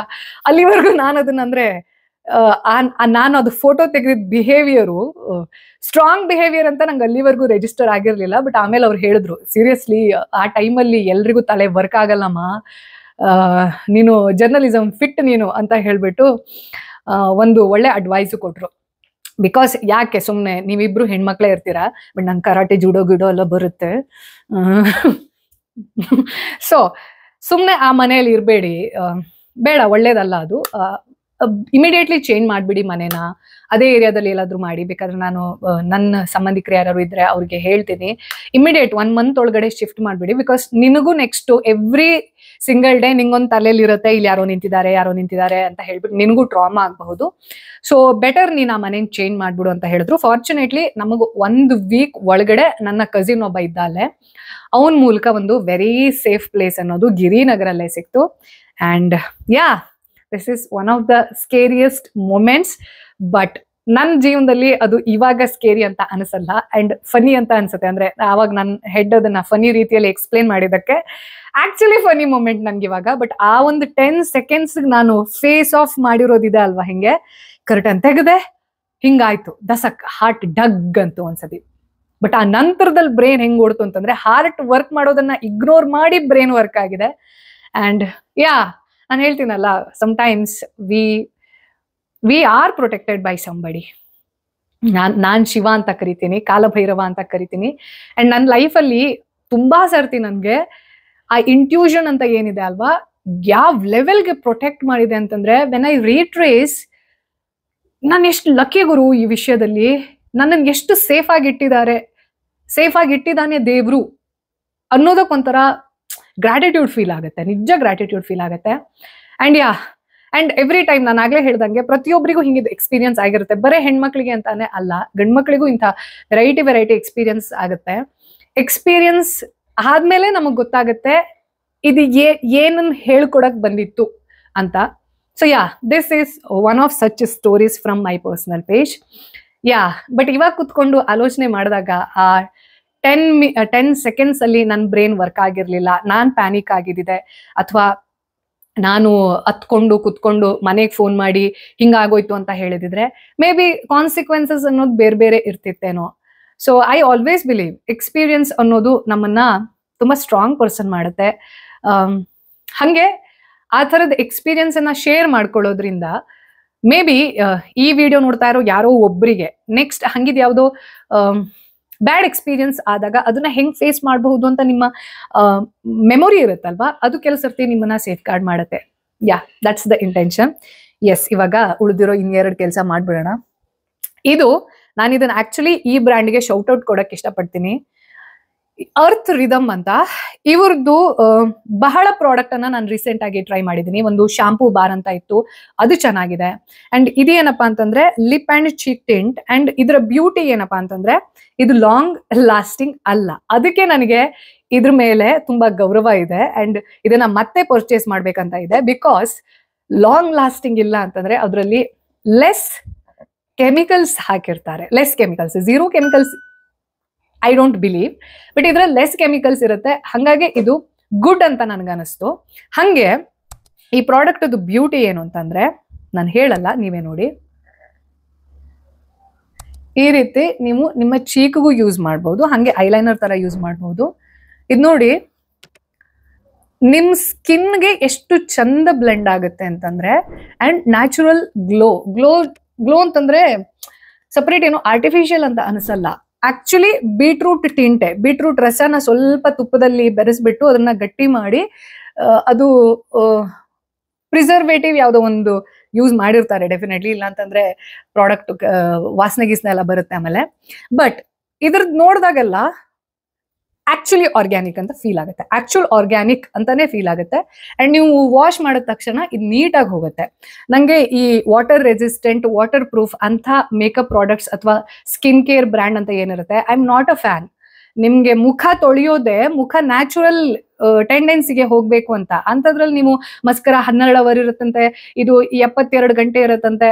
ಬೇಡ, ನಂಗೆ ಅಷ್ಟೆಲ್ಲ ಹೊತ್ತು ಮೇಕಪ್ ಮಾಡ್ಕೋಬೇಕು ಅಂತಾನೆಲ್ಲ, ಅಥವಾ ಅಷ್ಟೆಲ್ಲ ಇದ್ರಲ್ಲಿ ಯಾವಾಗ್ಲೂ ಎದ್ದ ತಕ್ಷಣ ಬ್ಯೂಟಿಫುಲ್ ಆಗಿ ಕಾಣಿಸ್ಬೇಕು ಅಂತ ಇರತ್ತಲ್ಲ, ನಂಗೆ ಅದ್ರಲ್ಲಿ ಆರ್ಟಿಫಿಷಿಯಲ್ ವೇ ಅಲ್ಲಿ ನನ್ಗೆ ಬಿಲೀಫ್ ಸಿಸ್ಟಮ್ ಇಲ್ಲ. ಬಟ್ ಬ್ಯೂಟಿಫುಲ್ ಆಗಿ ಅಥವಾ ಪ್ರೆಸೆಂಟೇಬಲ್ ಆಗಿ ಇರಬೇಕು ಅನ್ನೋದು that is my opinion. So ಈ ಪ್ರಾಡಕ್ಟ್ ಆಕ್ಚುಲಿ ನನಗೆ ತುಂಬ ಗುಡ್ ಫೀಲ್ ಅನ್ನ ಕೊಟ್ಟಿದೆ. ನೋಡಿ, ಇದನ್ನ ಹಚ್ಕೊಂಡು ನಿಮಗೆ ಒಂದು ಲೈಟ್ ವೇಟ್ ಆ್ಯಂಡ್ ಇನ್ನೊಂದು 2 ಅವರಲ್ಲಿ ಇದು ಹಚ್ಕೊಂಡಂಗೆ ಇರಲ್ಲ. ಸೊ ಅದು ಹೋಗುತ್ತೆ ಅಂತಂದ್ರೆ, ಈಗ ನೀವು ಬೀಟ್ರೂಟ್ ರಸನೇ ನೀಟಾಗಿ ಹಿಂಗೆ ಹಚ್ಕೊಂಡ್ರಿ ಅಂತಂದ್ರೆ 1-2 ಅವರ್ ಆದ್ಮೇಲೆ ಇರೋದಿಲ್ಲ. ಸೊ ಅದಕ್ಕೆ ಅದನ್ನ ನ್ಯಾಚುರಲ್ ಅಂತ ಹೇಳೋದು. ಅಂಡ್ ನನಗೆ ಹಂಗಿದ್ ಬ್ರ್ಯಾಂಡ್ಸ್ ಇಷ್ಟ ಆಗುತ್ತೆ. ಅರ್ತ್ ರಿದಮ್ ಅಂತ, ಇವರು ಯಾವುದೋ ಒಂದು ಜಮಾನದಲ್ಲಿ ಒಂದು 4 ವರ್ಷದ ಹಿಂದೆ ಅನ್ಸುತ್ತೆ ಯಾವುದೋ ಒಂದು ಪ್ರಾಡಕ್ಟ್ ಅನ್ನ ನಾನು ಅವಾಗ ಇನ್ಸ್ಟಾದಲ್ಲಿ ಬಾರ್ಟರ್ ಡೀಲ್ಸ್ ಎಲ್ಲ ಮಾಡ್ತಾ ಇದ್ದೆ. ಇವಾಗೆಲ್ಲ ಮಾಡಲ್ಲ ಗುರು ನಾನು. ಆ ಬ್ರ್ಯಾಂಡ್ ಮೇಲೆ ನಂಗೆ ಅಷ್ಟು ಬಿಲೀಫ್ ಇರಬೇಕು, ಅಷ್ಟು ಟ್ರಸ್ಟ್ ಇರಬೇಕು. ಅಟ್ ದ ಸೇಮ್ ಟೈಮ್ ಆ ವರ್ತ್ನ ಕಮರ್ಷಿಯಲ್ ಅನ್ನೋದು ನನಗೆ ಕನ್ವರ್ಟ್ ಆದ್ರೆ ಮಾತ್ರ ಮಾಡ್ತೀನಿ, ಇಲ್ಲ ಬಿಟ್ಟೇ ಪ್ರಮೋಷನ್ ಇಲ್ಲ. ನಂಗೂ ಸಾಕಷ್ಟು ಬಿಲ್ಸ್ ಪೇ ಮಾಡೋದಿದೆ, ಹಾಗೆ ನಂಗೆ ತುಂಬಾ ಒಳ್ಳೊಳ್ಳೆ ಡ್ರೀಮ್ಸ್ ಇದೆ. ಅದ್ರದ್ದೆಲ್ಲ ಸಾಕಾರಗೊಳಿಸ್ಕೊಳ್ಬೇಕು ಅಂತಂದ್ರೆ money is very very important. But ನನ್ನ ಎಥಿಕ್ಸ್ಗೆ ಹೊರತಾಗಿರುವಂತಹ ಯಾವುದೇ ಮನಿ ಕೂಡ ನನ್ನನ್ನು ಅಟ್ರಾಕ್ಟ್ ಮಾಡಕ್ ಸಾಧ್ಯ ಇಲ್ಲ. ಮನಿ ಅಂತಂದ್ರೆ ನಂಗೊಂದು ಟೂಲ್, ನನಗೆ ಸ್ವಾತಂತ್ರ್ಯ ಕೊಡಿಸಬಲ್ಲಂತಹ ಒಂದು ಟೂಲ್. ಬಟ್ ಆ ಮನಿ ನನ್ನ ಎಥಿಕ್ಸ್ ಅಗೇನ್ಸ್ಟ್ ಇದೆ ಅಂತಂದ್ರೆ ನಮಸ್ಕಾರ. ನನ್ನ ಫ್ರೀಡಮ್ ಅನ್ನ ಮನಿಗೆ ಎಕ್ಸ್ಚೇಂಜ್ ಮಾಡ್ಕೊಳ್ಳೋಕೆ ಯಾವತ್ತೂ ಇಷ್ಟಪಡಲ್ಲ. ಓಕೆನಾ? And this is one more very interesting product and nice product. ಇದು ನೈಕಾದವ್ರದ್ದೇ ಪ್ರಾಡಕ್ಟ್, ಲಿಪ್ ಗ್ಲೇಸ್ ಅಂತ. ಇದು ಕ್ಯಾರಮೆಲ್ ಟೇಸ್ಟ್ ಆಗುತ್ತೆ. ಅಂಡ್ ಅಗೇನ್ ಇದು ತುಂಬಾ ಹೊತ್ತು ಇರಲ್ಲ. ಬಟ್ ನನಗೆ ಇದು ಖುಷಿ ಆಗುತ್ತೆ ಏನಕ್ಕೆ ಅಂತಂದ್ರೆ, ಇದು ನೋಡಿ, ಇದ್ರದ್ದು colour and very light weight, ಒಳ್ಳೆ ಚಾಕ್ಲೇಟ್ ಅನ್ನೇ ಬಾಯಿಗೆ ಹಚ್ಕೊಂಡಂಗಾಗತ್ತೆ. ಬಟ್ ತುಂಬಾ ಕಲರ್ ಪೇ ಆಫ್ ಇಲ್ಲ, very subtle, very beautiful. So ಹಿಂಗೆ ಬರೀ 6 ಪ್ರಾಡಕ್ಟ್ ಯೂಸ್ ಮಾಡಿದ್ದು ಈ ರೀತಿ ಆಗುತ್ತೆ. ಅಂಡ್ ನನ್ನ ಪ್ರಕಾರ ದಿಸ್ ಈಸ್ ಕಾಲ್ಡ್ ಪ್ರೆಸೆಂಟೇಬಲ್. ಇದಕ್ಕಿಂತ ಜಾಸ್ತಿ ಮಾಡಿದ್ವಿ ಅಂತಂದ್ರೆ ಆರ್ಟಿಫಿಷಿಯಲ್ ಅನ್ಸುತ್ತೆ, ಸ್ಕಿನ್ ತರ ಫೀಲ್ ಆಗೋದಿಲ್ಲ ಅಂತ ನನ್ನ ಭಾವನೆ. ಯಾರು ತುಂಬಾ ಮೇಕಪ್ ಮಾಡ್ಕೊಳ್ತಾರೆ ಅವ್ರಿಗೆ ಅವಮಾನ ಮಾಡ್ಬೇಕು ಅಂತ ಹೇಳ್ತಾ ಇರೋದಲ್ಲ, ಬಟ್ ಮೇಕಪ್ ಮಾಡ್ಕೊಳ್ಳೋದೇ ನಿಮ್ಮ ಫೀಚರ್ಸ್ ಅನ್ನ ಎನ್ಹಾನ್ಸ್ ಮಾಡಕ್ಕೆ. ನೀವ್ ಏನ್ ಅಲ್ವೋ ಅದಾದ್ವಿ ಅಂತಂದ್ರೆ ನನ್ನ ಪ್ರಕಾರ ಅದು ಮೇಕಪ್ ಅಲ್ಲ, ಅದು ಸರ್ಜರಿ, ಅದು ಪ್ಲಾಸ್ಟಿಕ್ ಸರ್ಜರಿಗೆ ಸಮಾನ. ನಾನ್ ನಂತರನೇ ಕಾಣ್ಬೇಕು. ನನ್ನ ಫೀಚರ್ಸ್ ಹೈಲೈಟ್ ಆಗೋ ತರದ್ದು ಯಾವ ಪ್ರಾಡಕ್ಟ್ ಇರುತ್ತೆ ಆ ಪ್ರಾಡಕ್ಟ್ ಅನ್ನ ಮೇಕಪ್ ಪ್ರಾಡಕ್ಟ್ ಅಂತ ಕರಿತೀನಿ ನಾನು. ಅಂಡ್ ಎಷ್ಟು ಮಿನಿಮಲಿಸ್ಟಿಕ್ ಇರುತ್ತೋ ಸ್ಕಿನ್ ಅಷ್ಟು ಆರಾಮಾಗತ್ತೆ. ಅಂಡ್ ನಿಮಗೂ ಕೂಡ ಮೇಕಪ್ ಇಲ್ಲದೆ ನೀವು ಹೊರಗಡೆ ಹೋದ್ರಿ ಯಾರು ಇವರು ಅಂತ ಅನ್ಸಲ್ಲ. ಅಂದ್ರೆ ನೀವು with filter without filter similar ಇರಬೇಕು ಅನ್ನೋದು ನನ್ನ ಭಾವನೆ. ಯಾರಿಗಾದ್ರೂ ಬೇಜಾರಾದ್ರೆ ಹರ್ಟ್ ಮಾಡ್ಕೋಬೇಡಿ. But it is what it is guys. So ಈಗ ಕಂಪ್ಲೀಟ್ ರೆಡಿ ಆಗಿದ್ದೀವಿ ನಾವು. ಇದು ರೆಡಿ ಆದ್ಮೇಲೆ ಒಂಚೂರು ಕೂದಲು ಬಾಚ್ಕೊಂಡು, ಯಾಕೋರು ಹಿಂಗೆ ಕೂದಲೆಲ್ಲ ಎಲೆಕ್ಟ್ರಿಕ್ ಶಾಕ್ ತರ ಆಗೋಯ್ತಾ? ಇಲ್ಲ.